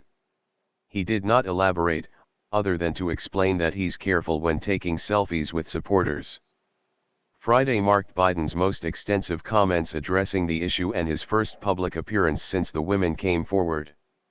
During his speech to the Electrical Workers Union, the former vice president referenced the controversy with a pair of jokes, telling attendees that he had received permission to hug the union leader and put his arm around a child he invited up on stage. Biden later appeared to address the jokes, telling reporters that he did not intend to make light of anyone's discomfort.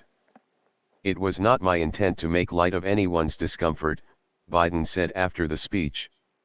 I realize my responsibility is to not invade the space of anyone who is uncomfortable. Biden had previously addressed the women's accounts in a video shared Wednesday on social media. He did not apologize in that recorded statement, either, but acknowledged times have changed and that he would adjust his behavior. While many of Biden's former colleagues in the Senate and others have attested to his character, President Trump and some Republicans have seized on the allegations.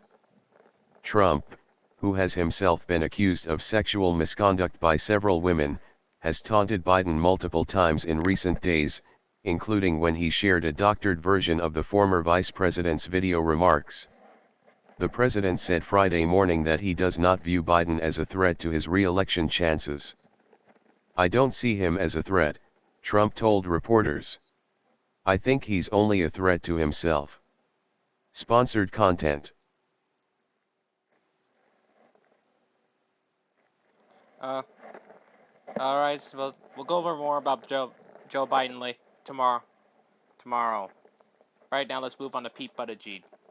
Pete Buttigieg can at least partially speak a lot of languages and would be a historic first gay president, but he has less experience than Bernie had in 1988, and those 7 years as mayor of Indiana's fourth biggest town have been problematic at best. Top 5 highlights. Fired South Bend's black police chief for exposing racism in the police force, then lied about it, then fired those calling for an investigation, possibly leaving innocent black people imprisoned while some in his inner circle backed a $45,000 loan to one of the accused racist cops. Refused to investigate the apparent lynching of a 16-year-old black boy. When a white officer with a documented history of racist behavior that violated department policy was allowed to stay on the force without a body cam, he shot and killed an elderly black man. Mayor Pete then spoke to media before the victim's family, skipped the vigil, and then gave a speech to the police instead, to much criticism. Allowed a white officer to keep his job after multiple racist and violent incidents, including beating and tossing an innocent teen after breaking into the wrong house, and torturing a disabled man and posting a video of it online as retaliation for the man filing a complaint about the force ignoring a drunk driving incident, even despite a community-led campaign and petition. Oversaw increases in homelessness and displacement during his time as mayor of South Bend. But that's not all. Oversaw a police force that was forced to pay out over $1.3 million in brutality and civil rights settlements. Oversaw a 50% decrease in black officers on the police force, replacing many who left due to not being given promotions with white officers. Demolished the homes of many South Bend residents unable to afford repairs and drastically ramped up unfair fines. Doubled South Bend's eviction rate through shady practices, increasing it to 3x the national average, while simultaneously ramping up a war against the homeless, added 9/16. Did little to address the disproportionately high rates of poverty and unemployment among South Bend people of color. Increased overall inequality in South Bend during his time as mayor. Released a plan for Black America with no apparent input from black advisors, claiming endorsements from over 400 black South Carolinians, yet a huge percentage of the individuals listed either did not know about the plan, declined to endorse the plan, are actually white, don't live in America, are duplicated names, or seemingly don't exist at all while using a stock image from Kenya, added 11/15. Black Lives Matter has asked him to resign, added 11/19. Either naively believes or intentionally pushes the lie that the Founding Fathers did not understand that slavery was a bad thing, added 12/30. Defended a racist, threatening campaign that mocked the murder of Eric Garner by police as being just a message about the safety of police officers, added 12/4. Oversaw racial disparities in policing worse than the national average and appears to have done little if anything to address it, added 11/27. Has stayed silent as his police chief and close ally lies about South Bend police turning off their body cams while mimicking the KKK as they arrested a young black man, added 12/27. Exacerbates the plight. Either naively believes or intentionally pushes the lie that the Founding Fathers did not understand that slavery was a bad thing, added 12/30.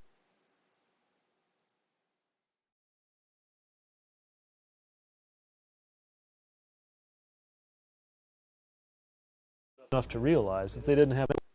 Similarly, the amendment process. They were wise enough to realize that they didn't have all the answers and that some things would change.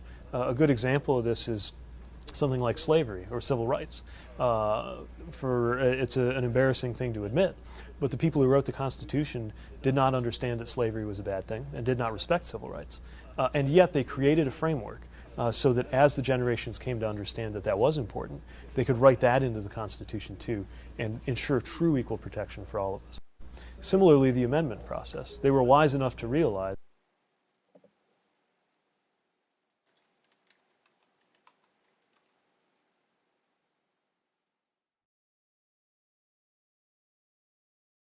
they didn't have enough to realize that they didn't have all the answers and that some things would change.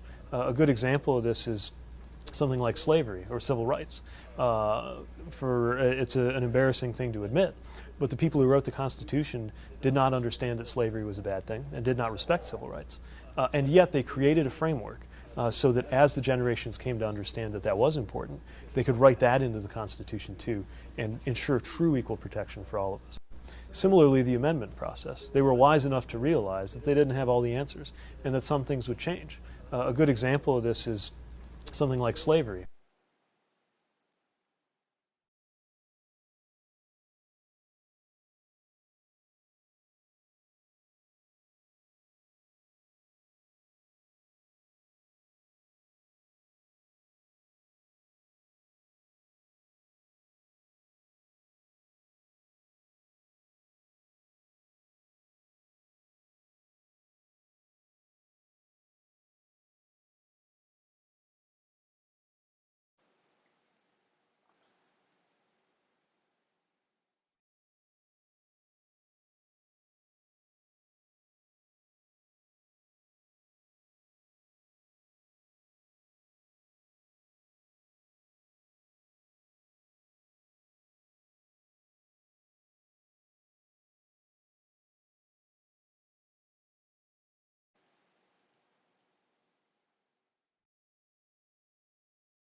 Amazing, right? Idiots. And unbelievable. Defended a racist, threatening campaign that mocked the murder of Eric Garner by police as being just a message about the safety of police officers, added 12/4. Oversaw racial disparities in policing worse than the national average and appears to have done little if anything to address it, added 11/27. Has stayed silent as his police chief and close ally lies about South Bend police turning off their body cams while mimicking the KKK as they arrested a young black man, added 12/27. Upgrade.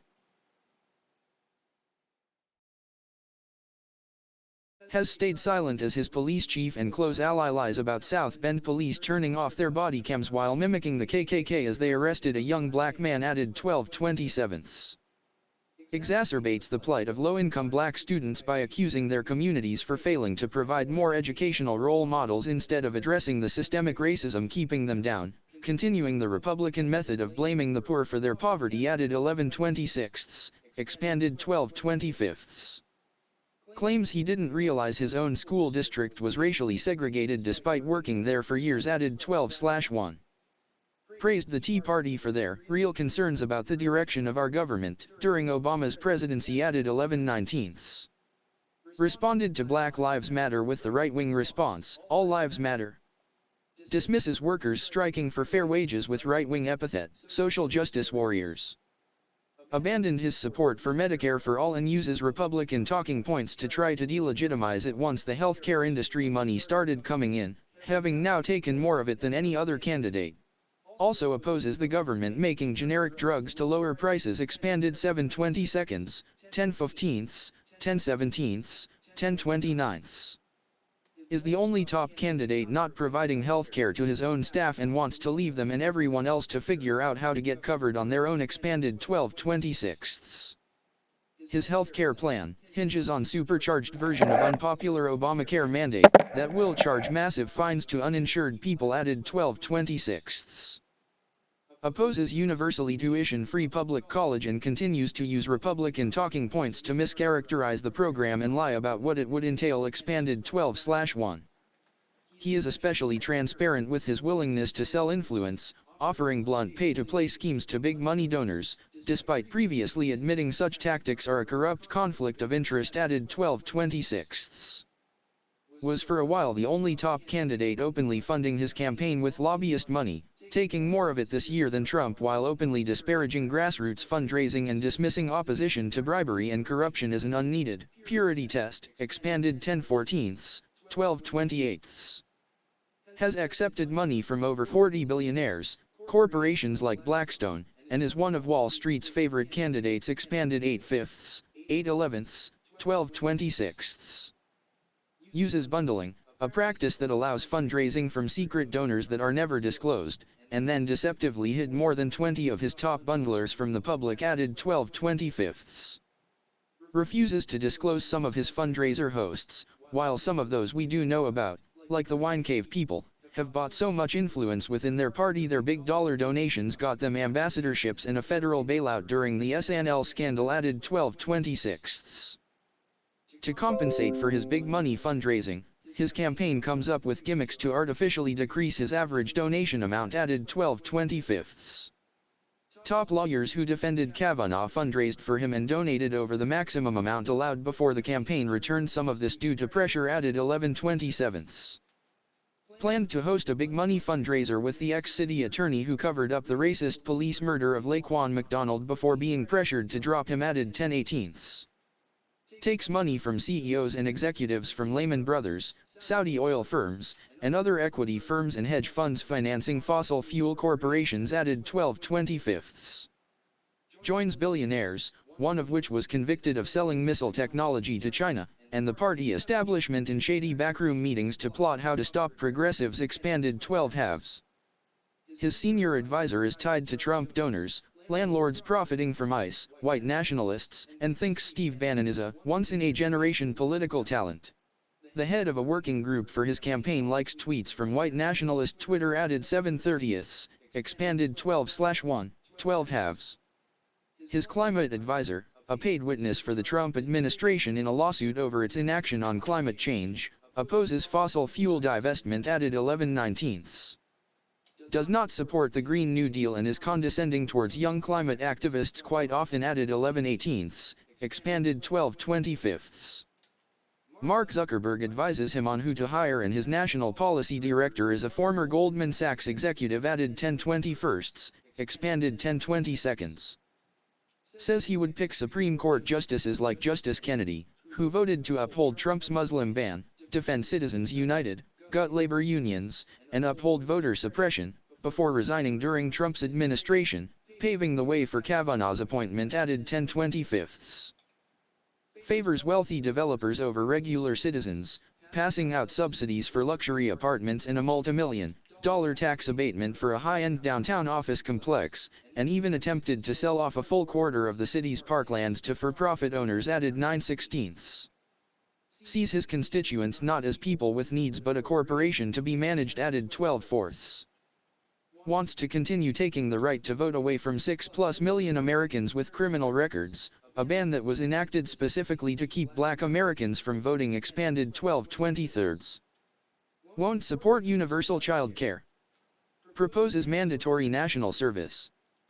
Wants to keep troops in Syria and is generally hawkish and tone-deaf about our country's imperialist violence abroad, expanded 8/5. Opposed Obama ending the torture of whistleblower Chelsea Manning and supports the continued torture and imprisonment of whistleblower/journalist Julian Assange, expanded 10/29.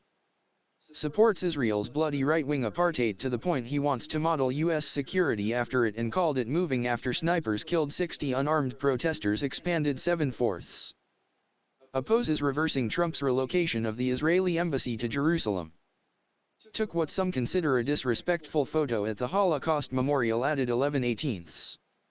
is floating the idea of sending troops to Mexico to escalate the war on drugs amidst multiple US-backed far-right coups and coup attempts below the border 11/18. Let's see that photo. Let's see that photo.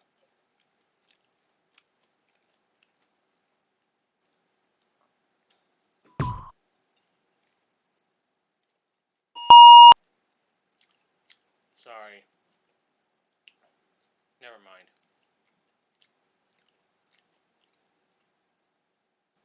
Border 11/18. Looks up to the architects of the Vietnam War as role models added 12/25. Upgrade.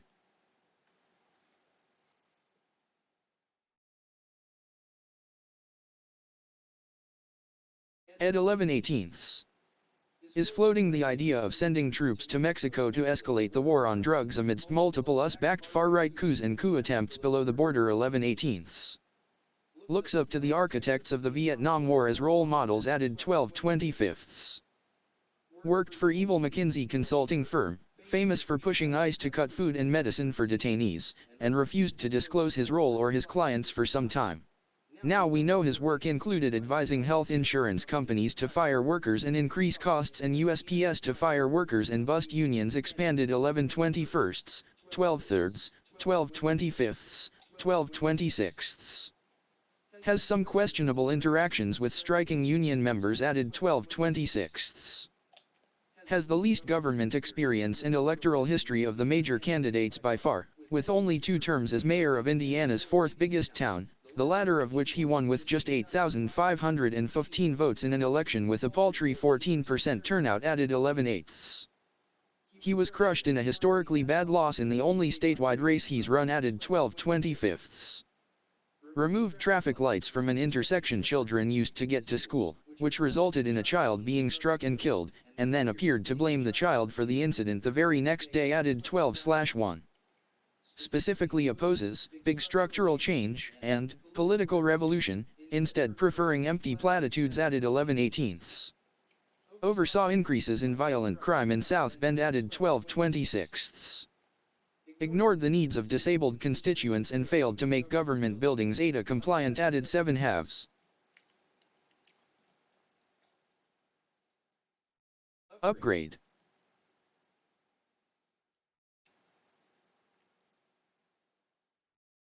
Ted preferring empty platitudes added 11/18. Oversaw increases in violent crime in South Bend added 12/26. Ignored the needs of disabled constituents and failed to instead preferring empty ignored the needs of disabled constituents and failed to make government buildings ADA compliant added 7/2. Would not push for a Democrat man to resign from office over sexual misconduct. Is disguising corporate tax breaks as very weak internship benefits added 12/25. Upgrade.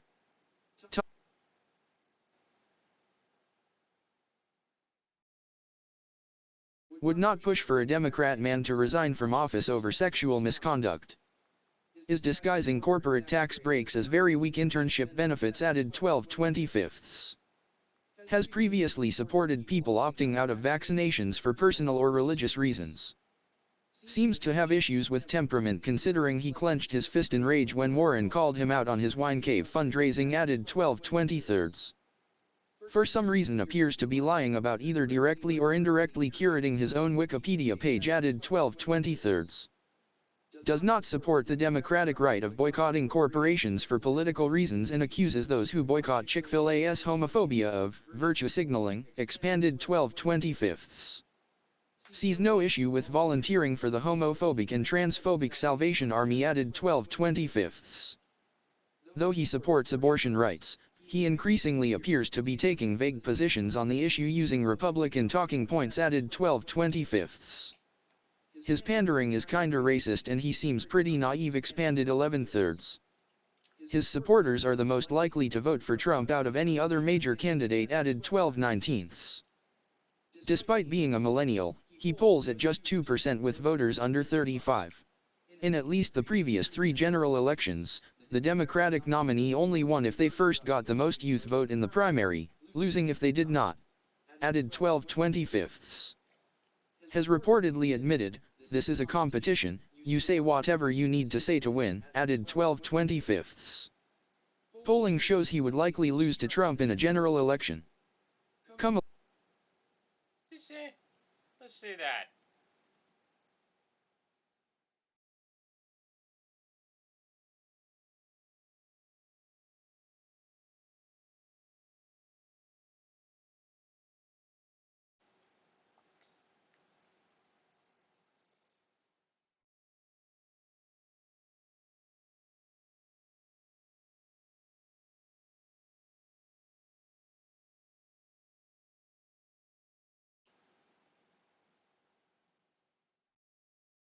If that's the case, no.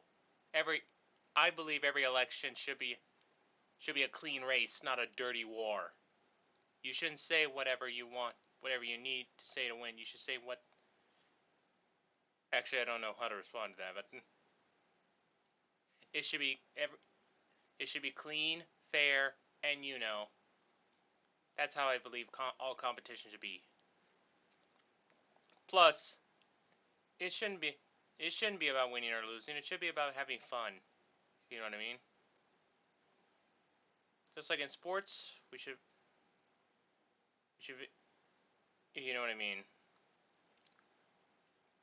Include politics too.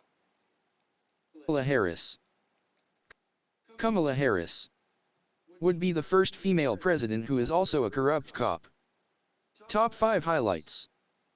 Pushed a law that forces schools to turn undocumented students over to ICE, separating them from their parents and violating human rights, and continues to defend the existence of ICE expanded 8/11. Laughed about putting parents in jail if their kids missed school, disproportionately harming single-parent households, the poor, and families of color like this one, including homeless mothers. Her office refused to address what the Supreme Court calls unconstitutionally overcrowded prisons, specifically to perpetuate the exploitation of the mass incarcerated for slave labor close to $1/hour. She later claimed she didn't know her own lawyers argued this, clarified 7/1. Declined to prosecute Stephen Nookin after his bank's predatory lending and foreclosure fraud broke the law over 1,000 times and ruined the lives of thousands of homeowners, keeping him free to donate to her campaign and become Trump's Treasury Secretary. Spent years jailing disproportionately black nonviolent cannabis users while opposing taking cannabis off the D's list of most dangerous substances and literally laughing at the idea of legalizing it multiple times. Now, just for the record, these two candidates are already out of the race, but I just hope that remaining candidates don't pick them for their administration of their vice president, so that's why I'm playing this, just in case, so you get the idea. Even as her Republican opponent ran to the left of her on the issue. She then tried to pander by admitting to smoking herself despite prosecuting others, but got her story all wrong, and even offended her own Jamaican family to the point they've disassociated with her expanded 7 halves. But that's not all. Used a technicality to stop the release of a man serving 27 years to life after being wrongfully convicted of possession of a knife under the 3 strikes law she supported. When civil rights groups and nearly 100,000 petition signatures got him released after 14 years, she took him back to court again for a crime he didn't commit. Opposed reforming California's 3 strikes law, which is the only one in the country to impose life sentences for minor felonies and incarcerates black people at 12x the rate as white people, 3 different times, even while her Republican opponent supported reform. Appealed a judge ruling that the death penalty was unconstitutional and won on a technicality, resulting in continued executions. When evidence pointed towards a black defendant being framed by police, Harris avoided DNA testing to keep him on death row. Protected serial child rapists by refusing to prosecute in the Catholic Church sex abuse scandal. Lied about her state's solitary confinement to block a suit by inmates, claiming there was none in California when there were about 6,400 victims of the practice, which is considered torture. Oversaw a state prosecutor falsifying a confession to get a life sentence and then destroyed the evidence, upheld a conviction secured by a prosecutor lying under oath, and oversaw the framing of another man. Opposed legislation that would require independent investigation of fatal police shootings despite criticism from many civil rights advocates including California's Legislative Black Caucus, and seems to think the way for black people to avoid being murdered by racist police is to get a job expanded 10/29. Opposed statewide implementation of police body cameras and ignored police brutality, multiple officers raping a teenager, and other officers sharing racist and homophobic messages, despite multiple requests from the public defender. Refused to hand over the names of police whose testimonies led to convictions despite the officers' arrest records and past misconduct. Stood by silently as $730 million was spent on moving inmates to for-profit private prisons. Her office prosecuted 10% of San Francisco's black population for felony drug charges in just 1 year alone, and prosecuted black women at 50x the rate of other CA counties, resulting in 40% of CA's felony drug convictions of black girls added 8/31. Tried to deny a transgender inmate healthcare and endangered trans women by forcing them into men's prisons, leading to the rape and torture of at least one trans inmate. Fought to block payments to wrongfully convicted people, and fought to force those wrongfully convicted of sex crimes to re-register as sex offenders even after being formally ruled innocent added 10/17. Initially claimed to endorse Medicare for all and used it to grow her email list before flip-flopping on multiple aspects of it and even claiming to be uncomfortable with the plan once she met with wealthy donors, much to the dismay of the family of a victim she exploited for political points expanded 7/6, 8/9, 8/23, 8/26. Her rival healthcare plan would take 10 years to implement, keeps private insurance, and was heavily consulted on by a board member of a private insurer who would profit off it added 8/7. Voted 2 different times to block federal funding for abortions. Delayed the confiscation of illegal firearms from dangerous people, then posed a continued risk to public safety by failing to implement changes state auditors recommended to fix this despite receiving $24 million specifically for this purpose. Following the foreclosure fraud scandal, she negotiated a deal great for banks but bad for the ruined homeowners, becoming one of Wall Street's favorite candidates to fundraise for. Voted to give Trump increased military spending 2 different times. Supports Trump escalating war in Syria. Co-sponsored the bill that let Trump impose sanctions on Iran which violated the nuclear deal and lead to the currently rising tensions. Systematically violated defendants' civil and constitutional rights in crime lab scandal. Kept her Orange County office from being charged for running an unconstitutional jailhouse informant program which they tried to cover up. Oversaw San Francisco's felony conviction rate rising from 52% to 67% in only 3 years.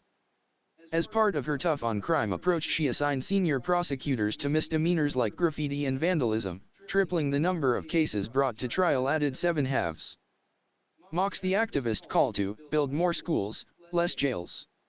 Supports collecting and keeping DNA from people even if they've not been charged with a crime. Defended the discriminatory practice of cash bail in court as recently as June 2016, even fighting to raise cash bail costs expanded 7/27. Supports Israel's right-wing government and cozies up to AIPAC, co-sponsored resolution against Obama in support of illegal settlements, does not support Palestinian rights, and calls BDS anti-Semitic expanded 7/4. Claimed to be unaware of sexual harassment and retaliation by her top aide over a 6-year span. Sponsored a bill allowing for prosecutors to seize profits before charges are even filed and opposed a bill that would reform civil asset forfeiture. Defended a prison's religious discrimination in hiring policy. Opposed calls to tear down 700 miles of existing border wall/fence.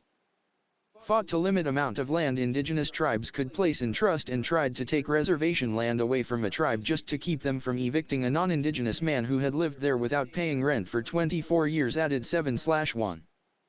Was initially the only candidate to turn down attending the first climate change town hall as she planned to court big money bundlers instead, then skipped another while her staff and supporters shouted down the young activists fighting to save the environment added 8/23, 9/16.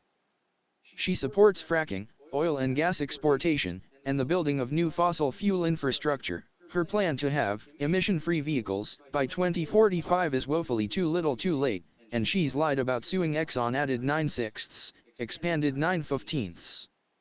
Refused to review a case in which a pharmaceutical CEO killed his wife but made it look like a suicide after their son died under mysterious circumstances as well. Refused to prosecute PG&E for its massive gas pipeline explosion, leaving them free to exploit hurricane-racked Puerto Rico and kill at least one person in CA, and now its consultants are running her campaign while expanded 10/13. Did not properly investigate the San Onofre scandal to protect her political allies.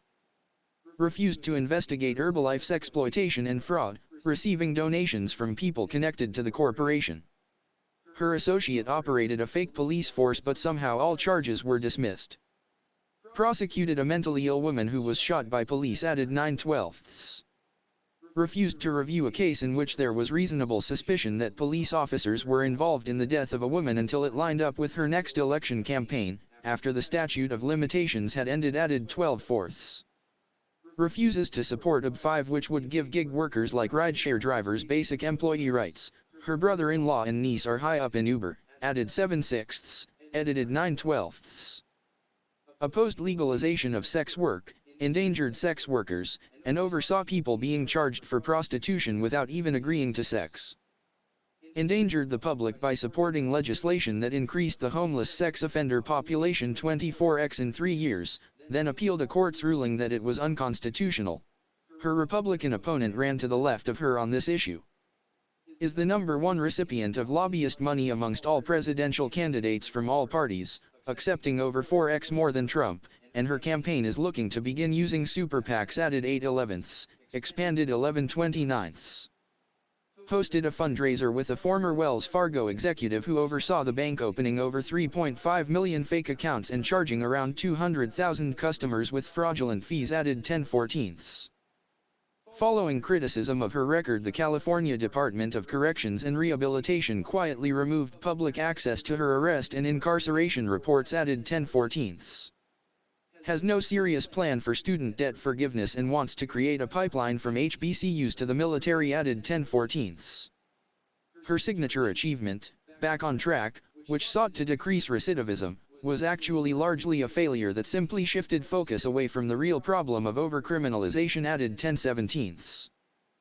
Accepted thousands of dollars of campaign funds from Donald and Ivanka Trump multiple times and is funded by prominent sexual predator Jeffrey Epstein's law firm, prominent charter school pusher and billionaire Reed Hastings, and at least 17 total billionaires overall, expanded 7/27, 8/5. Blames Russia for the Colin Kaepernick controversy and generally promotes conspiracy theories to discredit racial tension like this, while her white campaign staff attempts to discredit black activists' criticisms of her record as Russian interference, added 7/27, expanded 10/14, 10/21. Defends Nancy Pelosi's awful treatment of Alexandria Ocasio-Cortez, Ilhan Omar, etc., added 7/27. Her poorly treated campaign staff are in complete disarray, added 11/29. Somehow continues to avoid calling Trump a white supremacist, added 8/11. Laughed at an offensive ableist slur, then seems to have lied about it, added 9/15. Wants to extend the school day from 8 a.m. to 6 p.m., added 11/6. Clarified 11/9. Attacked Biden's opposition to federally mandated busing to sell t-shirts despite holding the exact same position, added 8/31. Polling shows she would likely lose to Trump in a general election and she is only polling 4th in her own state. Robert Francis Beto O'Rourke. More likely to stand on something than for anything, Beto rose to fame by clearing the low bar of being less unlikable than Ted Cruz. Like most white men born into wealth, he's failed up, choosing a vanity run for president despite being best positioned to flip Texas' other Senate seat in 2020. He says he was born for it, but maybe he should have just stuck to skateboarding. Top 5 highlights. Continues to appropriate Mexican nickname Beto, which was given to him specifically to pander to / trick Hispanic voters when running for office, despite criticism from the Hispanic community. Before running for office he had gone by Robert as an adult, clarified 7/1. Expanded 8/3. Used his political power to help his millionaire father-in-law gentrify poor Hispanic communities with a racist plan that relocated poor Hispanics to make way for property investments made by wealthy Republican donors. Opposed Obamacare, tried to cut Social Security, and attacked labor unions to appease Republican donors. Generally voted against Democrats so much he was in the top fifth of lawmakers voting against their own party, voting with Trump a third of the time even though he represented one of the most solid blue districts in the country. Ran the most expensive congressional race of all time with immense establishment and celebrity backing and still lost to the guy who lost to Trump. But that's not all. Voted with Republicans to deregulate Wall Street so many different times that I have to keep typing more words to hyperlink. Voted 2 different times to block federal funding for abortions. Sided with Republicans lying about death panels to undermine the ACA and abolish the IPAB, panel meant to lower Medicare costs for seniors. Does not support Medicare for all and voted for Republican legislation that makes it easier for states to discriminate against pre-existing conditions. Voted with Republicans for Trump's second round of tax scam legislation. Broke his own pledge to not accept money from fossil fuel industry, bringing in nearly $500,000, and then refused to sign another while backtracking on climate crisis legislation. He is the #1 Democrat recipient of oil/gas money, bringing in even more than Trump expanded 8/20. Voted with Republicans to lift the 40-year-old oil export ban multiple times, voted to speed up the exports, voted against Democratic legislation to ban new drilling, opposes even a simple carbon tax, and skipped MSNBC's Climate Forum expanded 9/7, 9/16. Voted for 20 of the 29 military spending bills since 2013, opposing even a 1% cut in spending, all while bringing in more money from defense lobbyists than any other candidate. Is the only major candidate who opposes decreasing defense spending, and is the only major candidate who opposes withdrawing all troops from Afghanistan by 2025 added 8/19. Supports Trump's attempted right-wing coup in Venezuela. Is fine with people keeping assault weapons. Voted for mandatory 15-year sentencing for teens attempting to send/receive a sext. His campaign manager is a corporate lobbyist for Bank of America, Humana, Pfizer, and Jewel who set the rules for the Democratic primaries/caucuses and licensed party voter files for profit. His senior advisor is a corporate lobbyist for private prisons, Keystone XL, and Blackstone. The #1 recipient of AIPAC lobbyist money in the House, he voted for largest military aid package for Israel in history and opposes BDS, ignoring the plight of Palestinians. Voted for the Blue Lives Matter bill that turned police into a protected class, making assaulting an officer akin to a hate crime. Backed Republican legislation to weaken the vetting process for Border Patrol hiring as they continue to commit human rights violations. Helped a Republican beat who would have become the first queer woman of color in Congress. Profited off of IPOs while in Congress. Used campaign funds to pay his and his wife's own company. Supports charter schools while married to a charter school leader. Does not support making public college tuition free. Backed by Koch brothers and finance industry funded think tank Third Way and Neerutanden of Cap, which is funded by banks, insurance companies, arms manufacturers, and the United Arab Emirates expanded 8/28. Voted to fast-track TPP and wants to preserve NAFTA.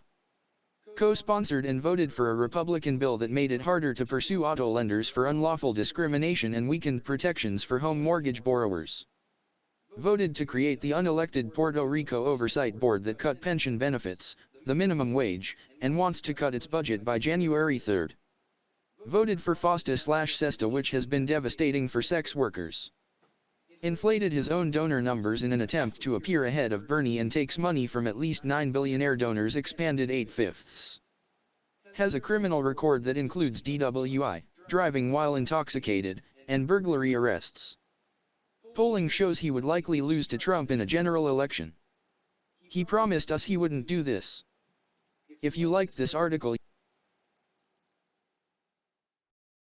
Oh, tweet's unavailable, so we won't know what he promised. Alright, let's see. You might also be interested in 10 Reasons Why Bernie Sanders is Our Best Chance to Beat Donald Trump, A Progressive's Guide to Choosing Between Bernie and Warren, and 125 Plus Reasons You Should Not Vote for Joe Biden. 7.1K. Politics. Joe Biden. Pete Buttigieg.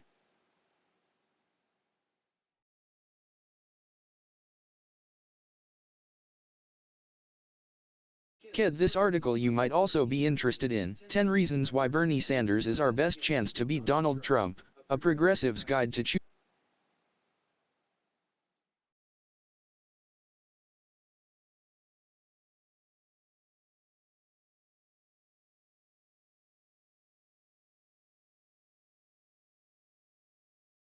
Upgrade.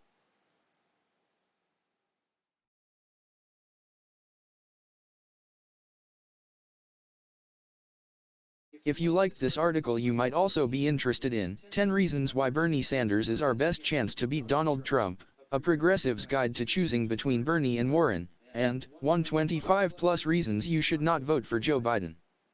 7.1K. Politics. Joe Biden. Pete Buttigieg. Kamala Harris. Beto O'Rourke. 7.1K claps. Applause from you and 726 others. Written by Weston David Pagano. Following: Juventino, progressive, tall person. See responses, 89. More from Medium.